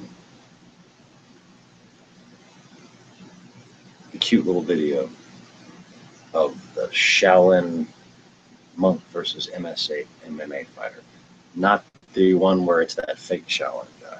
I'm talking the guy who's seems to me to be a pretty damn legitimate Shaolin monk. And he fights with a style that I find very familiar. His guard, his high guard. Let me go into the high guard in a second. But he had this face the entire time. And I find that hilarious. And there's a lot of little interesting little tiny coinky-dinks here and there that just keep it interesting for me. That's one. I think that's that pissed off Jet Li face. And just to see a Shaolin monk sitting there with that same bitch please face that I make.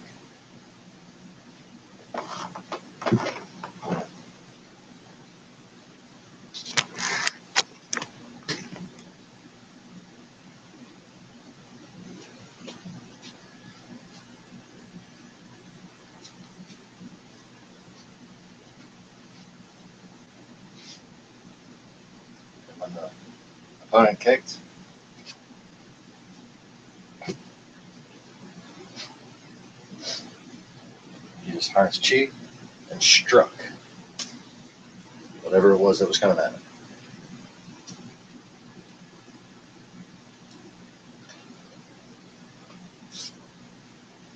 Now, if that guy's not a real Shaolin monk, I'm impressed. Because it takes a lot for somebody to fool me as to how well they can fight. It takes a lot for stage fighting to confuse me to think it's real fighting. Okay?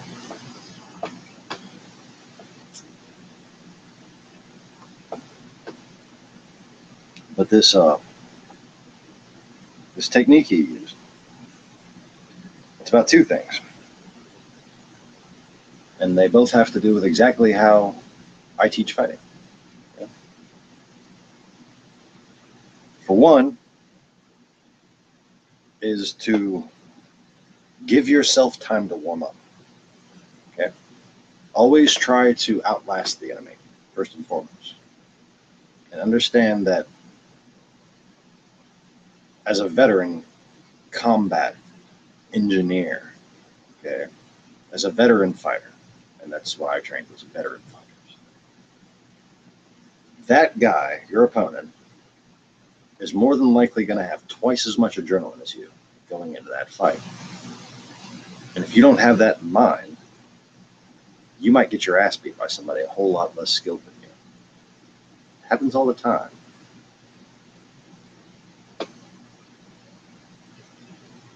Now, the other thing is observe. You're not going to be able to defeat a trained fighter in one hit the way you can defeat somebody who isn't a trained fighter.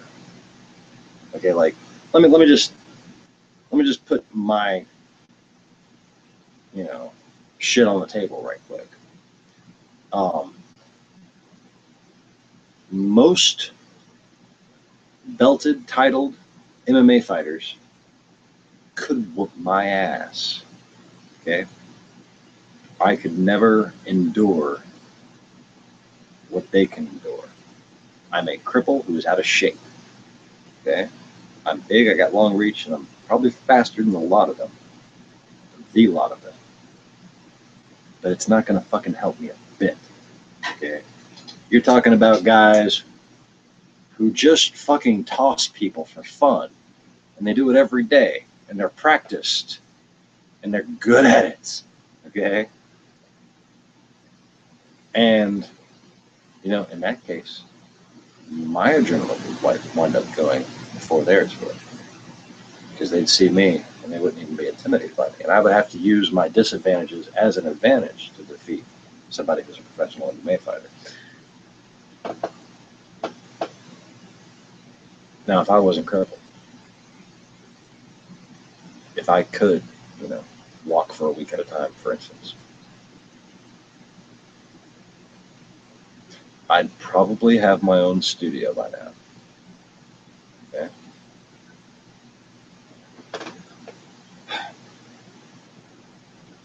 The way I learned fighting in this lifetime,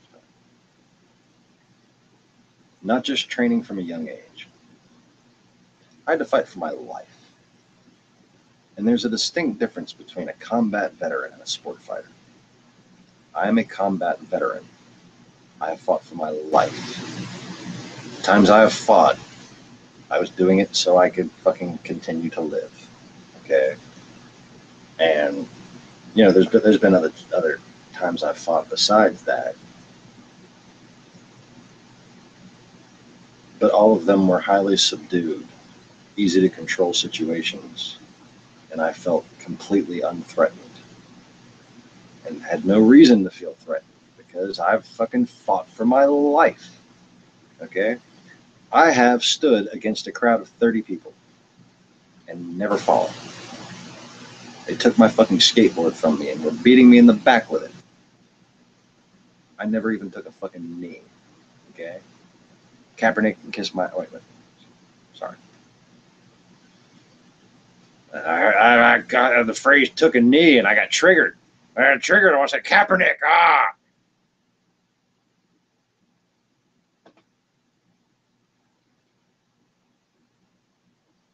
But yeah, I've told a lot of my little fighting stories on the Lost Begotten channel and whatnot.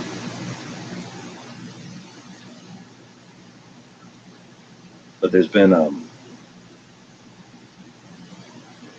throughout my development as a fighter, as a man, just my development, there's been a distinct difference between the level of fighting I put forth when I don't have to, as opposed to when I decide, oh look, it's time to be a badass. Flip your fucking switch or you're gonna die. Because at that point, there's no time for reason. It is you find the quickest way to disable everything around you. And let me get back to Kung Fu. What is Kung Fu? Kung Fu is the channeling of your spirit through your body. It's letting your spirit get to know your body well enough to where your body can do what your mind wants it to. And there is no limit. Now, in an emergency situation, this can lead to saving one's life,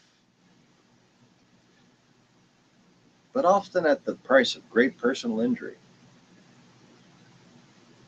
Because someone like me, who can actually do real Kung Fu, okay, if I don't practice each one of those moves on a regular basis, and then it comes to the emergency situation where I have to, the ligaments, the tendons, they're all going to just rip. Because if your training falls behind your abilities, then when it comes to the time where mind over matter comes into play, guess what? The matter in your fucking body isn't going to be able to keep up. And you're going to pull muscles, and you're going to snap tendons, and you're going to give yourself atrophy. You'll probably win the fight, but you're going to be hurting. Oh, it's going to suck.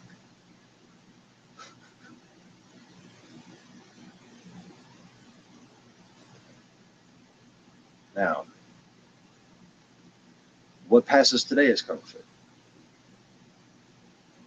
At a mastery level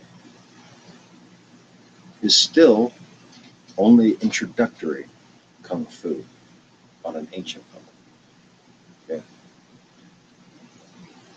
And it goes back to the memorization of forms. And now let me say this. I learned how to fight. I fought fucking 2 groups of 30 or more people. And I really think there was 38 in the second one and probably closer to 50 in the first one. But I say 30 or more people because that's the base number, you know.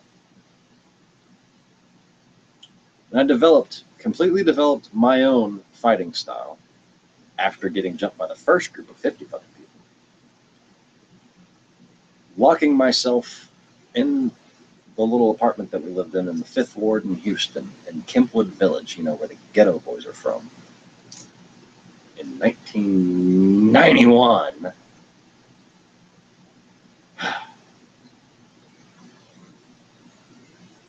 And I took what I knew from Muay Thai, and I took what I knew from Taekwondo, and I took what I knew from the Karate Kid movies,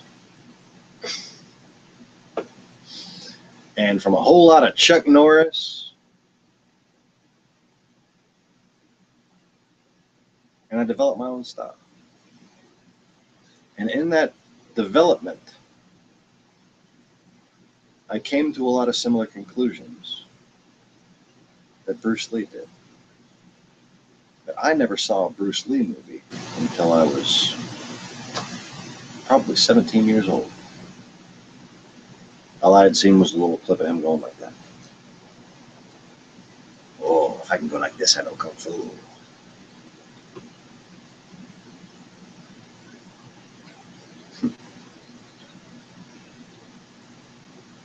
But I figure if Bruce Lee agrees with me, then my memories can't be that far-fetched.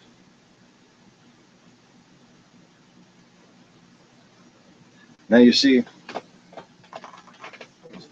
if I'm going to take flight like a butterfly, I'm going to use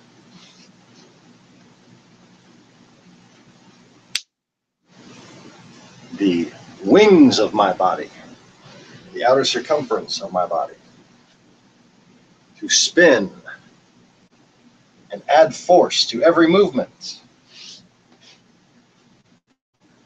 I can memorize those poses. I can mimic that animal. But I'm mimicking it. And this is very important. I'm mimicking that animal from somebody else's experience with that animal. Okay? Now, what has been forgotten about butterfly style Kung Fu, and I suppose I could go through one thought, is that butterfly Kung Fu is meant to be practiced by women against large crowds of men. And it is about weight shifting. It's about floating, flying, bouncing. And those hard forms that you learn in butterfly style aren't strikes.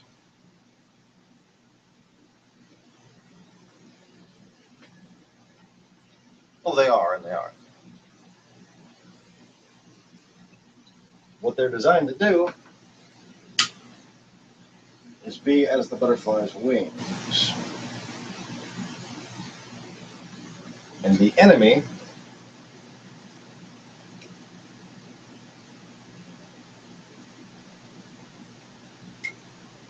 is the air beneath your wings.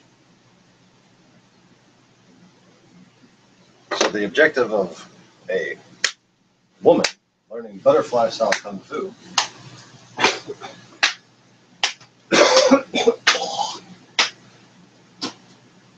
is the Hakabig Luge. Now, the objective of butterfly style Kung Fu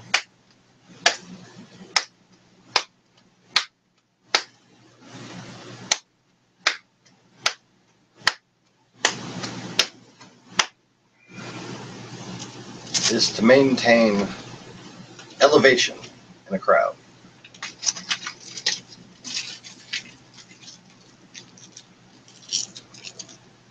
What you'll find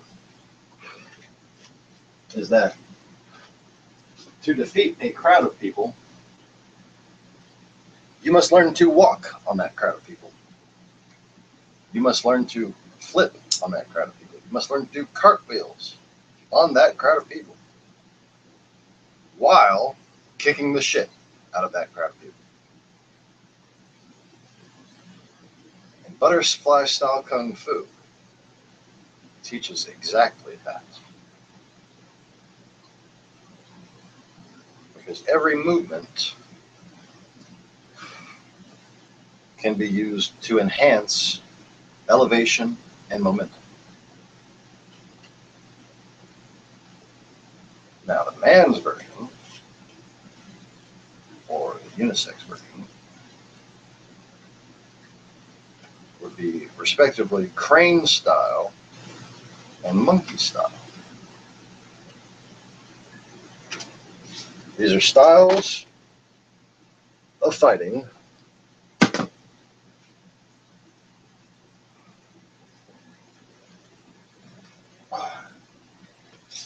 designed for one ancient mighty person to take on many other people. Okay. And monkey style is a lot like butterfly style, only that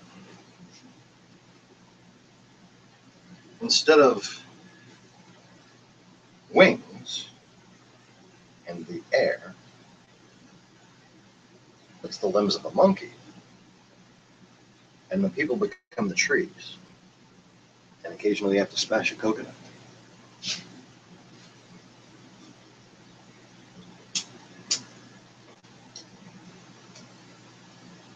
So in monkey style Kung Fu, you learn to swing from one person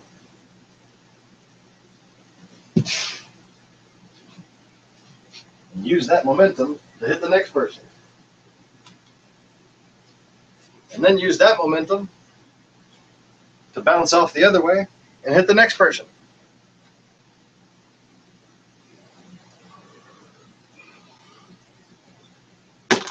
Now, crane style. There's one of the more lost techniques, I suppose, but at the same time, still more common.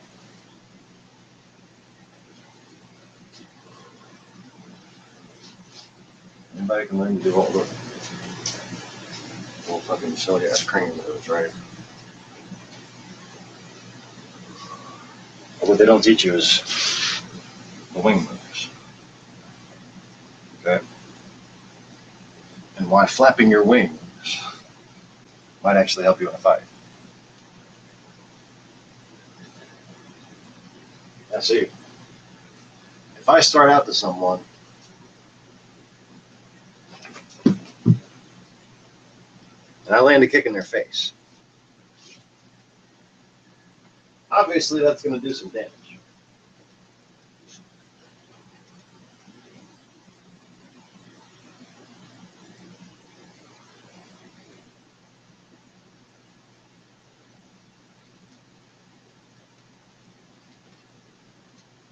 There's a kid out there tossing rocks and hitting themselves in the head with it. Tossing up rocks and letting. Whatever. Okay. Fuck was I talking? See, it just blanked my mind out again. I need to sit down anyways.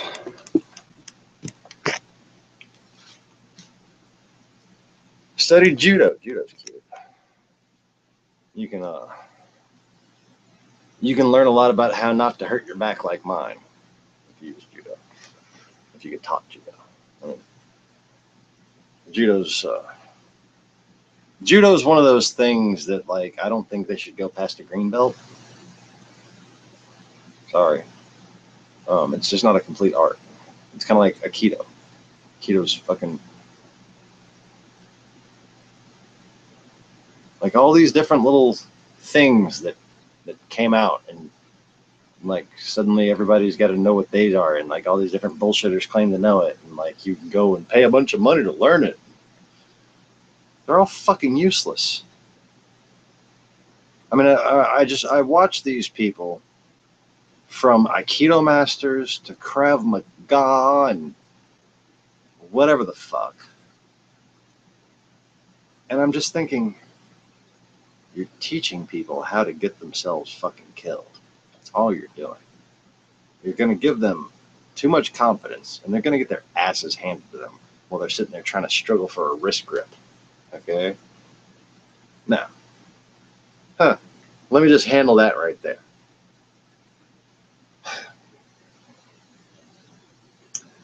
If you're attempting in a real fight to grab someone's wrist who has grabbed your collar, because yeah, that's really something people fucking do in a fight, right? It's never happened to me. I suppose I don't really tolerate it if it does, but if you're going to try to grab their wrist like this, do the inward bend thing, they're going to get your thumb, chances are. Or it's just not going to work. Okay? There just isn't enough leverage. Unless your hand is huge and you can like claw grip into their shit. Okay? And as big as my fucking hand is, and as good as my claws are, anybody with any strength, any size to their wrist, it's going to be very difficult to get a sufficient grip. Okay? So sitting there thinking you can go like this and then just start working somebody with your fucking weak hand, you're gonna die. Okay? Like you're gonna die. Scoot this back. Let's see if I can show you how to actually do a fucking wrist grab. First of all, you're not supposed to be standing like this. Okay? Anybody who is standing like this and showing you, for instance, Taekwondo blocks, okay, that is practice. Those are the building blocks of how to move your shoulders, how to take a punch on this side and put it back at the opponent by swinging your shoulders around your center of axis. Okay, that's what all the Taekwondo and karate moves are designed for. And memorizing those is very beneficial. I cannot, although I have practiced all of them hundreds and thousands of times, probably, not hundreds of thousands, but hundreds and up to thousands of times, I probably couldn't sit there and go through each rigid movement, you know, because it's been so long and I've developed my style from there. But you'd be a whole lot better off learning basic fucking karate. A whole lot better off learning basic karate, as long as you understand what those moves are for and why you're learning them, than trying to do any kind of fancy fucking with somebody's finger or their wrist or their hand or something, man. Those people that you see getting flipped and tossed around and shit, they're just giving the person their fucking hand. They're like, and they're like just leaving their fucking overextended fake punch out there for the so-called master to flip them over and shit. And then they always slap the fucking mat to make it sound like they actually impacted. If you don't know you're being bullshitted at that point, stop watching my shit. You don't deserve it. So anyways, how to grab someone's wrist to bend it inward. Okay? You grab it like that. Okay? You first react. You let them think they're going to punch you. And you hit it up like that. The momentum of the impact helps your fingers, and you have to be loose enough to do this, helps your fingers around the person's wrist. From this angle, when turning in, the extent of the leverage is now in your hands. You are at the beginning of your strength, and you are at the end of theirs. Okay? Whereas if you go like this and try to pull them like that, you're facing their inward arm with your outward arm. Okay? If you grab like this Then you're using your fucking bench pressing power to push their body away from you. And if you can hold on to that wrist, you can fucking twist it around and behind their fucking back. Or you can do what I do and just knee them in the fucking ribs.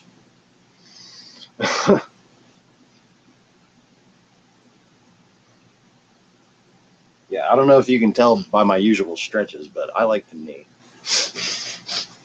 I got some pretty deadly fucking knees. My knees can land where most people's kicks can land, you know? Like,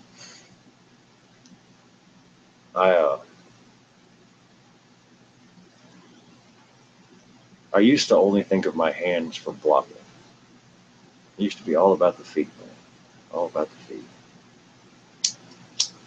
Like when I was watching my little stuff last night, I saw Joe Rogan. And, he doesn't like fucking Hillary Clinton and all, who the fuck does anymore. I can't just like judge somebody based on whether or not they got brainwashed with the anti-Hillary Clinton hysteria. And Joe, if you wind up watching this, man to man, if you heard me out, you change your mind. And I will tell you this. My story, in my opinion at least, the evidence I have, the information I have, the proof that I have, is so valuable to the survival of civilization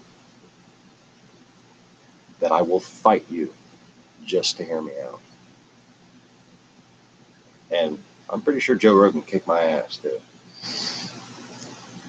My wife isn't entirely convinced. But, my wife can kick the shit out of most grown men. But, I'm a realist. And Joe Rogan is somebody who was trained in fucking Brazilian Jiu-Jitsu with some very good people. And he was a kickboxer. Damn good kickboxer. He had about the same kind of speed as my cousin Stevie. Steve's a terrible motherfucker. But now Stevie couldn't kick my ass. Because I'm fucking tough as nails. But Joe Rogan, he's got that swole. He's got about 10 times more there than I do. I'm fucking skinny, dude. And if a Brazilian Jiu-Jitsu fighter gets a hold of me, and they're stronger than me, I mean, equal strength, I can fucking Jiu-Jitsu with the best of them. I can get into all kinds of fucking holds and grappling. I can do a Kimura. I can do a fucking arm bar. I can do a fucking knee bar. I would never mess with somebody's toes, though. I'm not interested in the toe lock thing. That's mainly it's because I wouldn't want them to do it to me, because my toe is crunchy.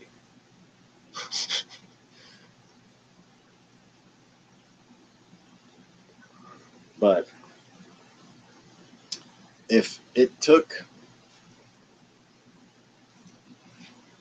me fighting Joe Rogan and Steven Seagal at the same time just to get them to hear me out on the fact that, Russia was behind the Islamic State. And if you trace back Russia's support to terrorism, it goes way past fucking 9/11. And interestingly enough, Trump's involvement's right up in there too. I got the proof of all that. And more. Thousands of years worth of misgotten history been fed to you by people who want to enslave you. They'd hear me out. I'd let them beat the shit out of me. I mean, I'd fight them. But I'm not going to sit there and say I would win. Now, last person I fought, Steven Seagal's size, it took me 3 hits. And then they were terrified of me. I have only got into pushing matches with people built like Joe Rogan. somebody athletic thought they could push me. And then I pushed them back. At that point, they didn't want to fight me. But they were not trained martial artists. Joe Rogan's a trained martial artist. He's not someone who fights anymore, right? He says he hasn't been in a fight since he was fucking in high school and shit. But I'm just talking like a fucking good old sporting fight. Show me what you got, I'll show you what I got. And I prefer to be surrounded.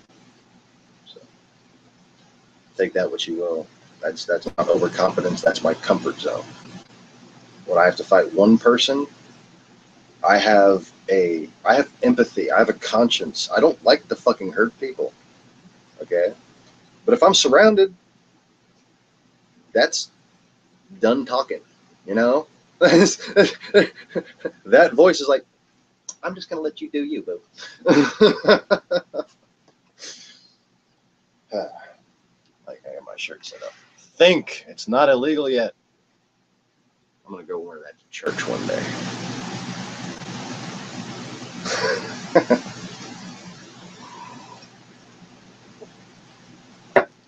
So, let me just sum up what I was talking about Kung Fu. If you want to learn the fighting style, okay, you learn Wushu, okay? And that, to my understanding, is the basis of Shaolin fighting technique, kind of like karate is. That has been derived from what I taught 2,000 years ago. And Kung Fu, to me, is a level of mastery of that comes when someone reaches the Zen state, oneness with nature. They have gone on walkabout. And what they learned in Wushu Academy becomes translated into how to fight a fucking bear. Or how to fight like a bear.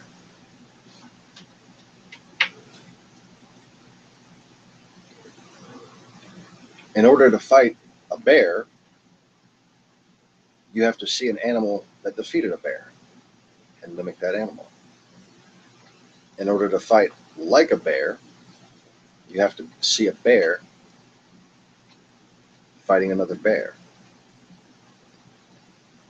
Or, you know, not necessarily its prey animal, but a competing predator.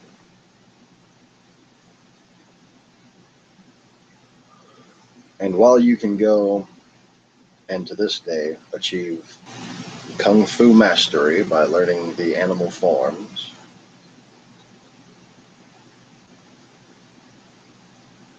that to me does not make someone a Kung Fu master. There is more Kung Fu in the hand of someone who polishes a car for a living. And does this every day, polishes that car every day. Every move he makes, after about 20 years of polishing a car, when he comes to the end of a body panel, every single circle he makes is rapid and careless and singing along to Jimi Hendrix. He's getting to the edge of that body panel.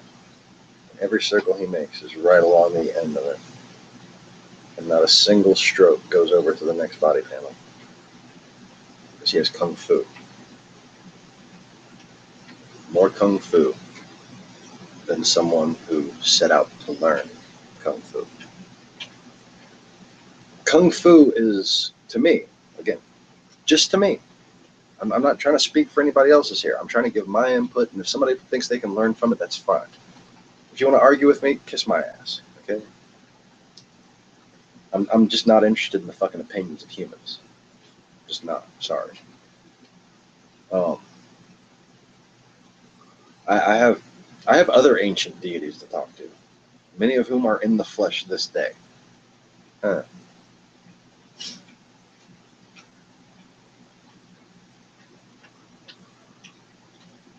Dingo, can you stop licking your balls for 5 minutes? Thank you.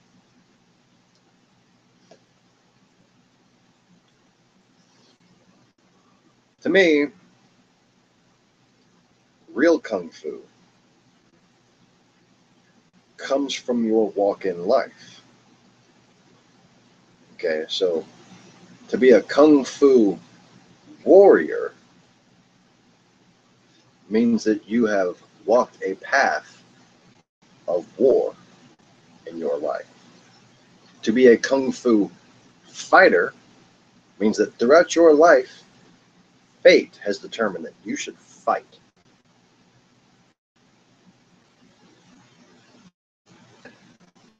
Comes into the spiritual aspect of it as much as anything else. What's your reason? Why did you fight? For what cause did your mastery come to fruition? Were you a thief? Were you a thug? Were you an egotist? Or did you protect? Did you serve? Did you fight for money? What your karma was, what it was that you were there to do, that becomes the basis of your fighting ability. It's the reason why you fight. It's the energy in your fist. It's the willpower that makes your leg move as fast as a fist. You have to have a reason. Now, a Kung Fu master can be a Kung Fu master because they got greedy. Kung Fu master can be a Kung Fu master because they had an ego. That's where the yin and yang in Kung Fu comes from the dualistic paths that lead to the same center. Okay? But like the yin and the yang, to achieve oneness with one path, you must acknowledge the center of the other. That's why there's the opposing dots in the yin yang symbol. That's evil's acknowledgement that it must surround good. And that's good's acknowledgement that it must surround evil. In order for evil to achieve its objective, it must deceive. In order for good to achieve its objective, it must protect.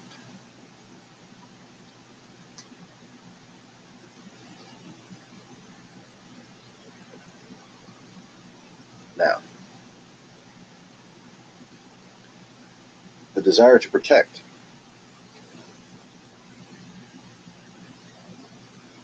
that is usually a stronger power.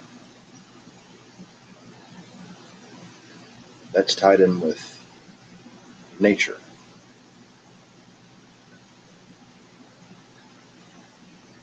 And it is for that reason that you don't often see a corrupt or an evil martial artist imitating animals in their fighting styles. They lack that power altogether because they are not harmonious with nature. They do not understand the ebb and flow of things.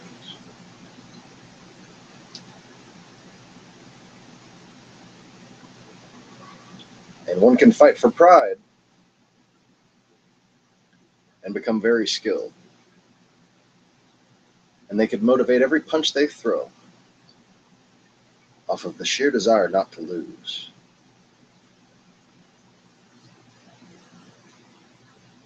But there are stronger things than pride.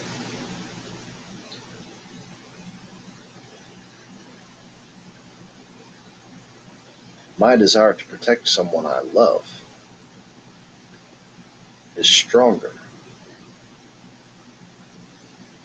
than your desire to protect your status.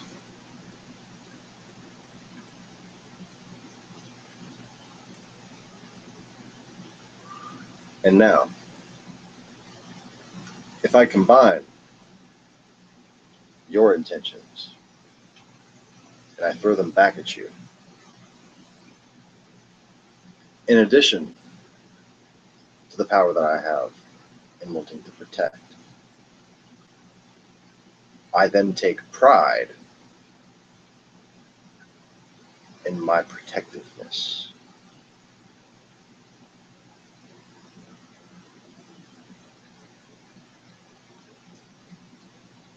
That fighter sees that during the fight,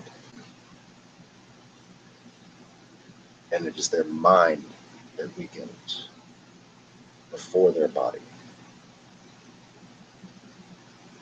Now, this only relates to fighting for a purpose, and there are many purposes for which people fight. But in any really good fight, if any fight for any reason that actually should have happened, there is almost exclusively, almost always, almost always that sort of give and take at some level.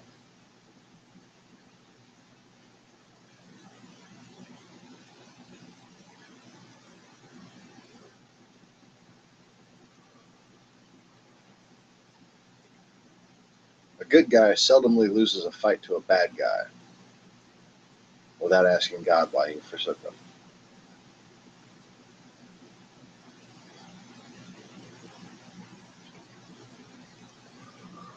Well,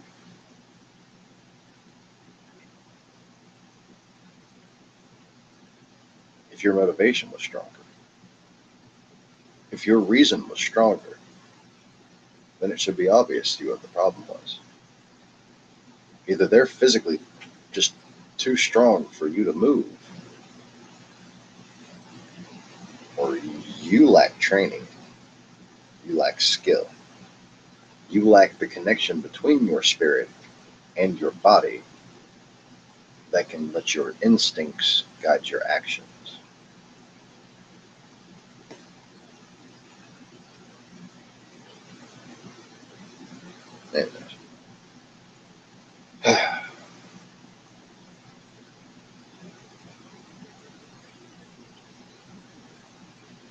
Now, before I wrap up, and I think I'm getting close to making all the points I wanted to make today, let's go back to what is a martial artist and what is a karate student or a wushu student or a jiu-jitsu student or a karate fighter, a karate, a wushu fighter, even an instructor, a karate instructor, a jiu-jitsu instructor. You can be an instructor level. You're still not an artist. But then you can be a yellow belt and have achieved martial arts.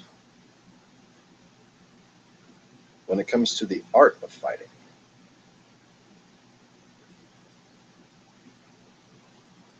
it doesn't just come to, like blobs on a paper. It's not just blobs on a canvas. It's not, this is a tree. This is what a tree looks like. I'm going to paint the tree. That's not art.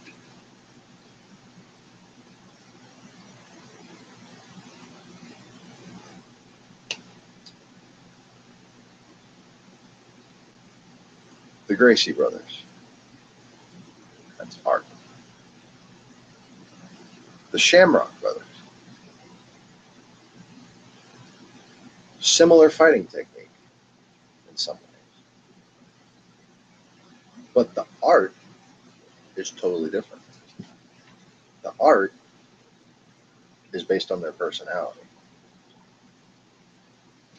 That's their art. That's their performance. That's their expression of why they're fighting. You can see it when they fight. Those are martial artists. That's Kung Fu. MMA fighter. Kung Fu master. Didn't even know he knew Kung Fu.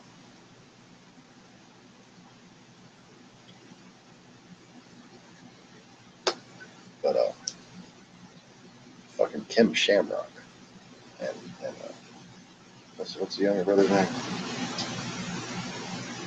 Shit. Just watched a fight with him last night. I can't remember this fucking name. I'm really tired, y'all. Like, I should really have been asleep for quite some time by now. The last fight I was in, I was on less sleep than this, so I figured, yeah, what the fuck, I could film a video. Last fight I was in. Told the story before, so I'll be brief. I was in jail. I got picked up, sleeping in my car on a Friday night. Come Sunday night, I had been awake for over 40 hours. And they moved us around from tank to tank, you know, like the holding tanks, right? And during one of the transfers, I see walking this way down a little corridor while we were sitting there waiting by some other fucking shit. It was like glass, I think. I seen this big ass black dude, my height, just over 6'3", 4 of me wide. Okay, but not obese, not like a fat fuck, like a linebacker. But that wasn't all. He had the cheekbones of someone from Kenya. He had the cheekbones of a Nubian. Okay, and let me just. I wasn't thinking of this at the time, but let me just tell you. General Maurice, who the Morris family is named from, the Black Roman general. By the way, yeah, I'm a nigger. I'm kidding. I'm kidding. I am a nigga. I ain't nobody's fucking nigga. Okay? I hate that word, and I really wish I should didn't use it. But anyway, I am. My namesake is from an African general, and my grandmother's Creole. So despite this pale, pasty fucking appearance, I got rhythm and a big ego. I mean, shoes? Yeah, big shoes. And I could jump. Actually, used to be pretty good at basketball. Pretty good. Yeah. I had a one-on-one sparring partner for basketball. He was the center for the championship high school team. It was my stepbrother. He's a short guy too. Fucking play his ass off. Man. David Langston, Houston. Anyways, what was I going? Oh yeah, the jail fight. Last fight I was in, really. Like I don't.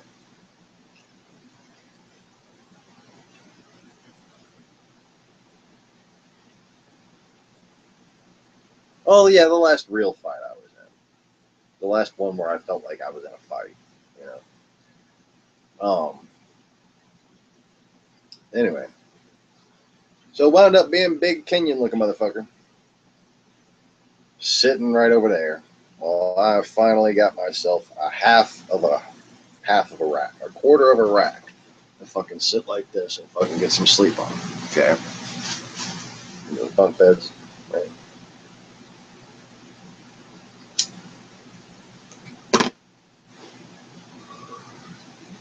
And I'm sitting there trying to fall asleep. And this motherfucker's telling me to get up. Telling me that's his spot. And, you know, went back and forth with him, and he was just sitting there. And a couple of fucking other black dudes joined in. This motherfucker don't know where he's at.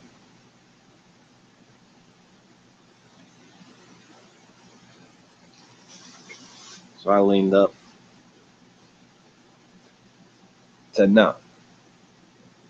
I know exactly where the fuck I am.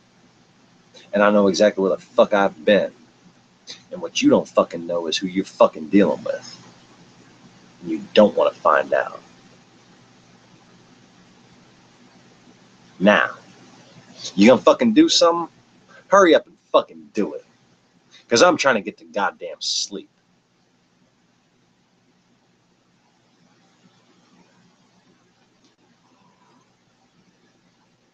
And he didn't say shit. Because he's a chicken shit little bitch.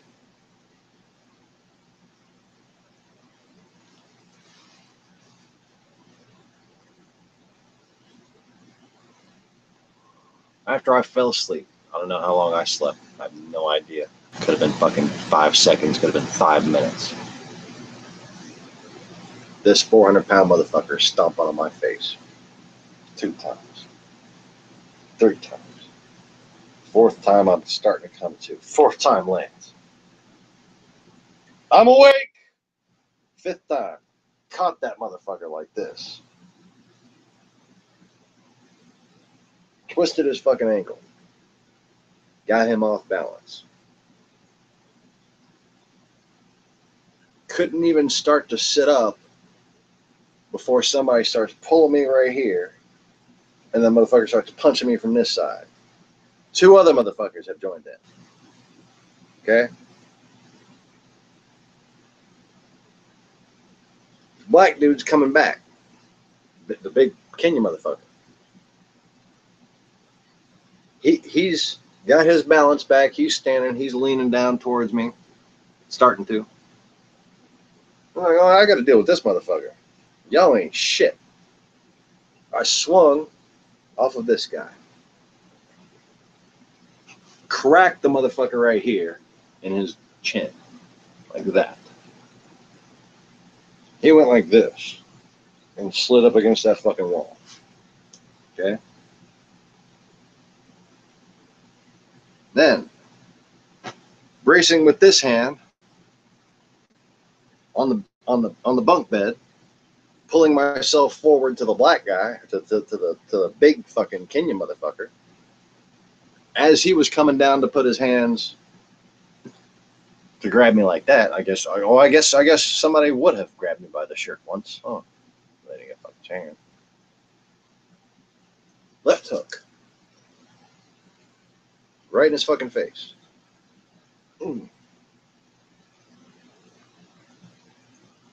He goes like this. I go like that. Pop.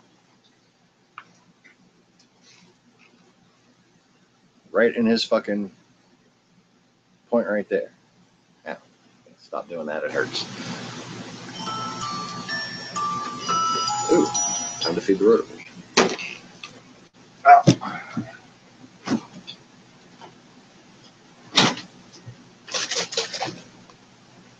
1 second, 1 second.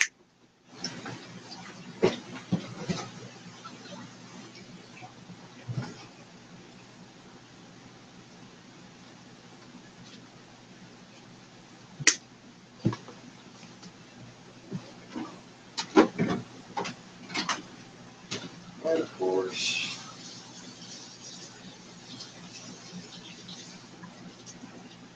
I remember something else I have to do. As the limits of my bladder become very obvious to me. Oh, crap.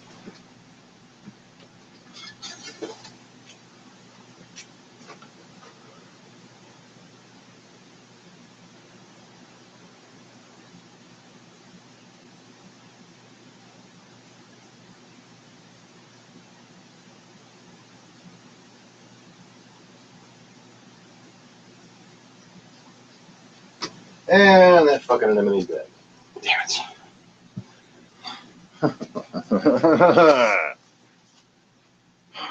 The green bubble from saltwaterfish.com has just kicked the bucket.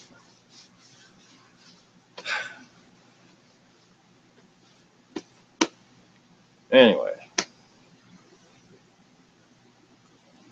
Big man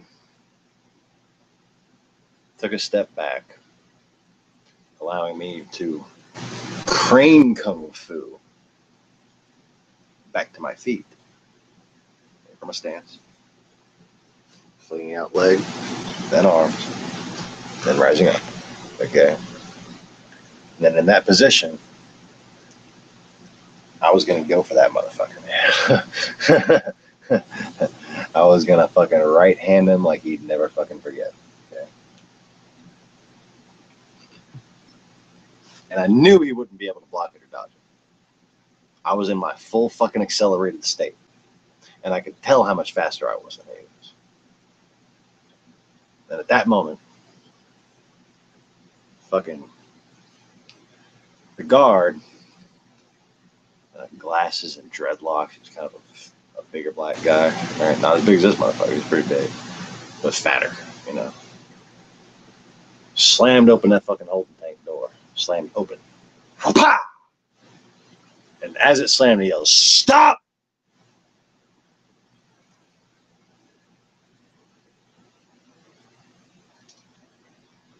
I turned to look to see that. By the time my fucking head made it back, this big bitch had fucking ran off and hid in the corner.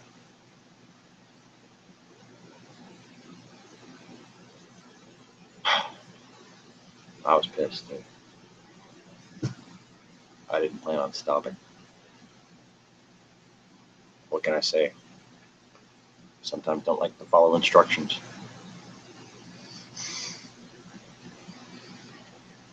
But anyways.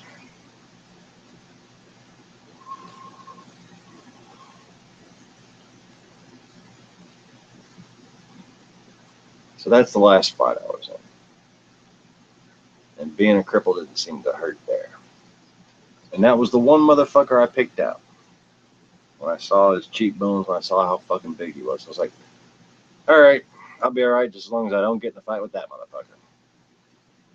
None of these other people interest me. But I need to avoid him. He's a little too tough for me. Turns out I was wrong. Turns out I underestimated myself.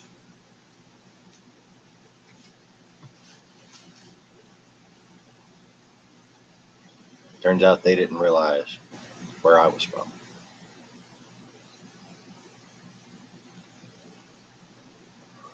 Turned out I knew exactly where the fuck I was.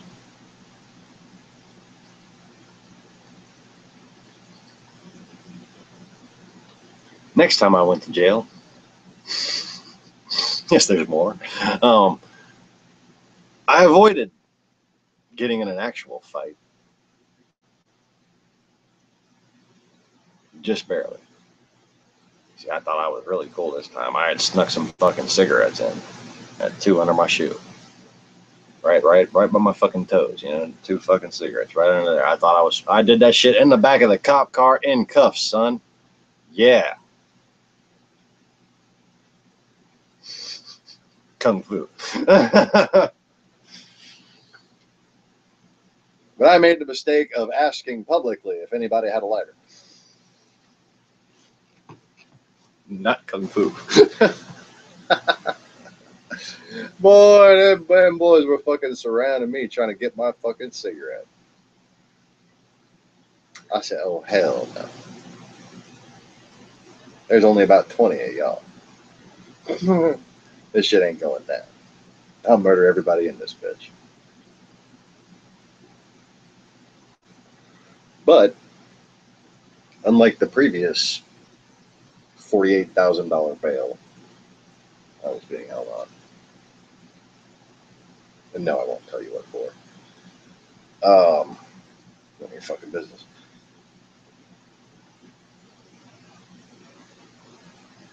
This time, I was only in because they fucked up after Katrina, and suddenly my fucking tickets that I'd already paid were back in the system and delinquent. I owed like fucking $1,500 fucking dollars to Louisiana, or I could get my driver's license back, and they took my ass to jail. It really sucked too, because I was rude to the cop, because I didn't think I'd fucking done anything wrong. He was pissing me off on my fucking lunch break. And then he says I got fucking warrants. I'm like, what? Oh, ain't this a bitch? I was gonna need a fucking cigarette when I got to jail.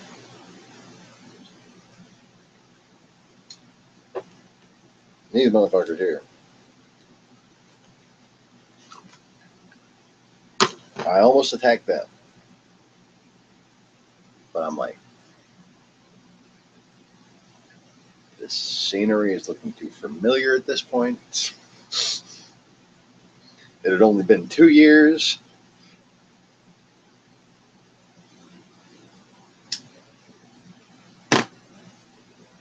I had just fucking gotten off of probation and shit. I wasn't trying to hang out. Okay. So what I did was, if I'm like maybe there, about 5 feet away from that wall, turn around in one move without moving my right foot, punched around 2 other motherfuckers, and hit that fucking wall, that brick ass prison wall, full force.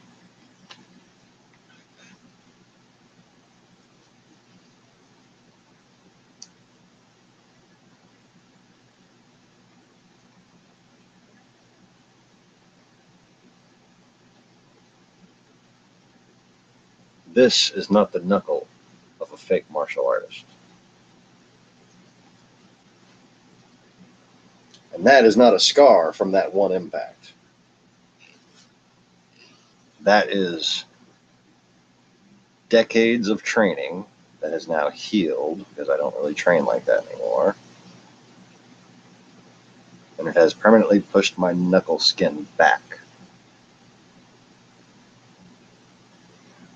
And of course, that knuckle is swollen and gigantic compared to the rest of them. Okay.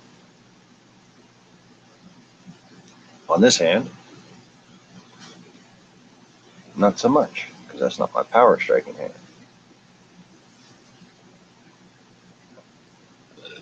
I probably got that knuckle right there, bloody from hitting fucking bricks and wood and everything else. See how it bends out at the end.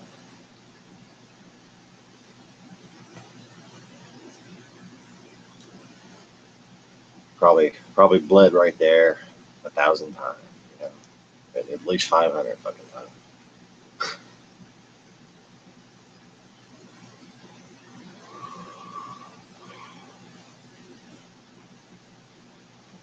And from that point, that holding tank referred to me as white gangster. And tell fucking little jokes and little fucking white gangster fucking. I'm just sitting there laughing. And the one dude I could tell was a fucking killer.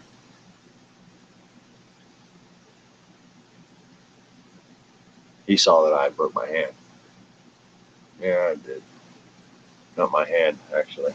My wrist. A little fracture right there.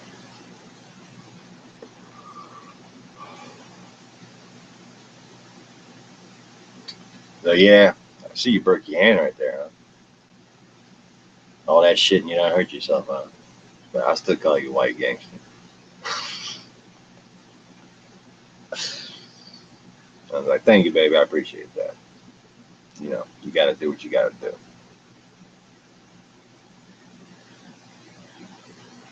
And when it comes down to it, I don't need this fucking hand.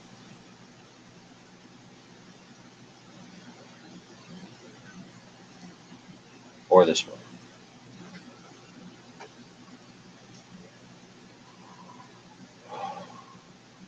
I don't need my wrist. I don't need my elbow. I don't need my fist. Shoulders. I do often use shoulders. I don't use my elbows because I won't fucking hit my funny bone. I'm kidding. I'm kidding. I saw a little fucking thing about the funny bone. That was fun.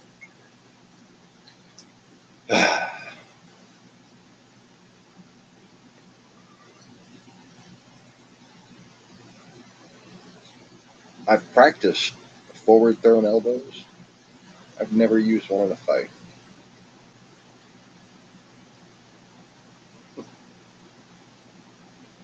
Now, backwards thrown elbows all fucking day long, man.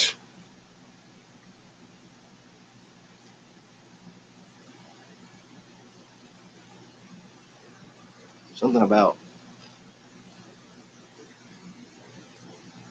Why wouldn't I just use my fist? You know, or fucking power slap somebody. And when you slap somebody, you need to have the same rigid that you would for a chop.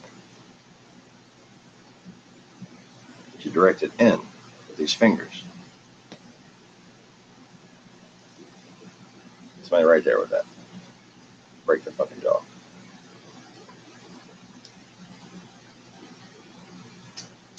Fist might not make it, but a slap can make it.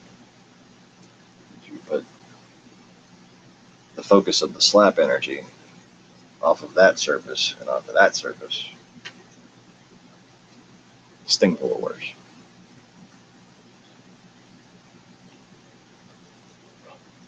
Now, the next video is going to be about assessing your opponent. And I may do some more, move demonstrations and things to demonstrate how you react to different fighting styles and different opponents and things like that. But like this video, it's going to be an instructional, a talking mostly video. I am not here to teach people how to snatch a gun out of somebody's hand. You will fucking die. I repeat, you try to snatch a gun out of somebody's hand who wants to kill you, their little finger is going to fucking squeeze. Okay? And you are going to die. Say it with me. If I try to take a gun out of somebody's hand who is about to shoot me, I am going to fucking die.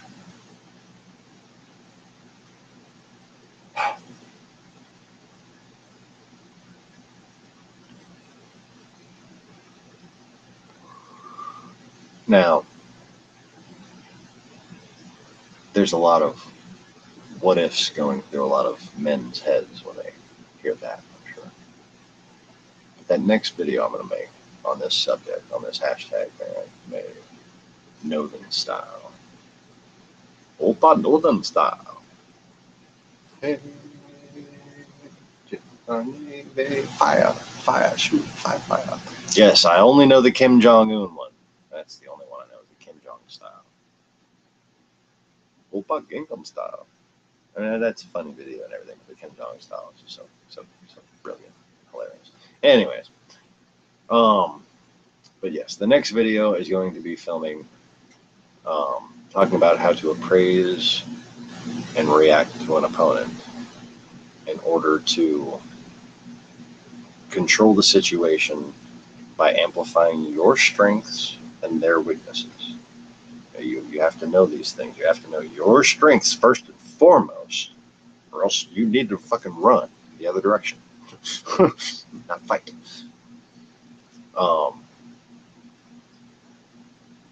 But to actually win the fight and not just defend yourself, you need to be able to analyze the opponent. Okay? That's what we'll cover in the next video. And the different little things that you might think you can do in any given situation. Well, let me just say this. Those guys who are telling you you can fucking take a gun from somebody's hand, they've never had a gun pointed at their fucking head by somebody who meant it. I have. Okay?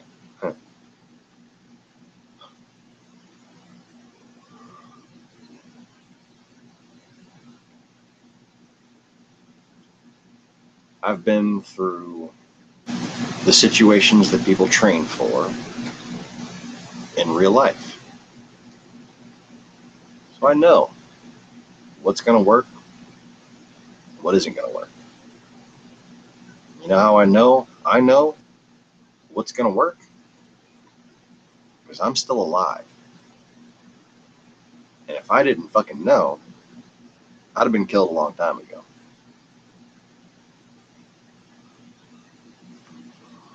Anyway.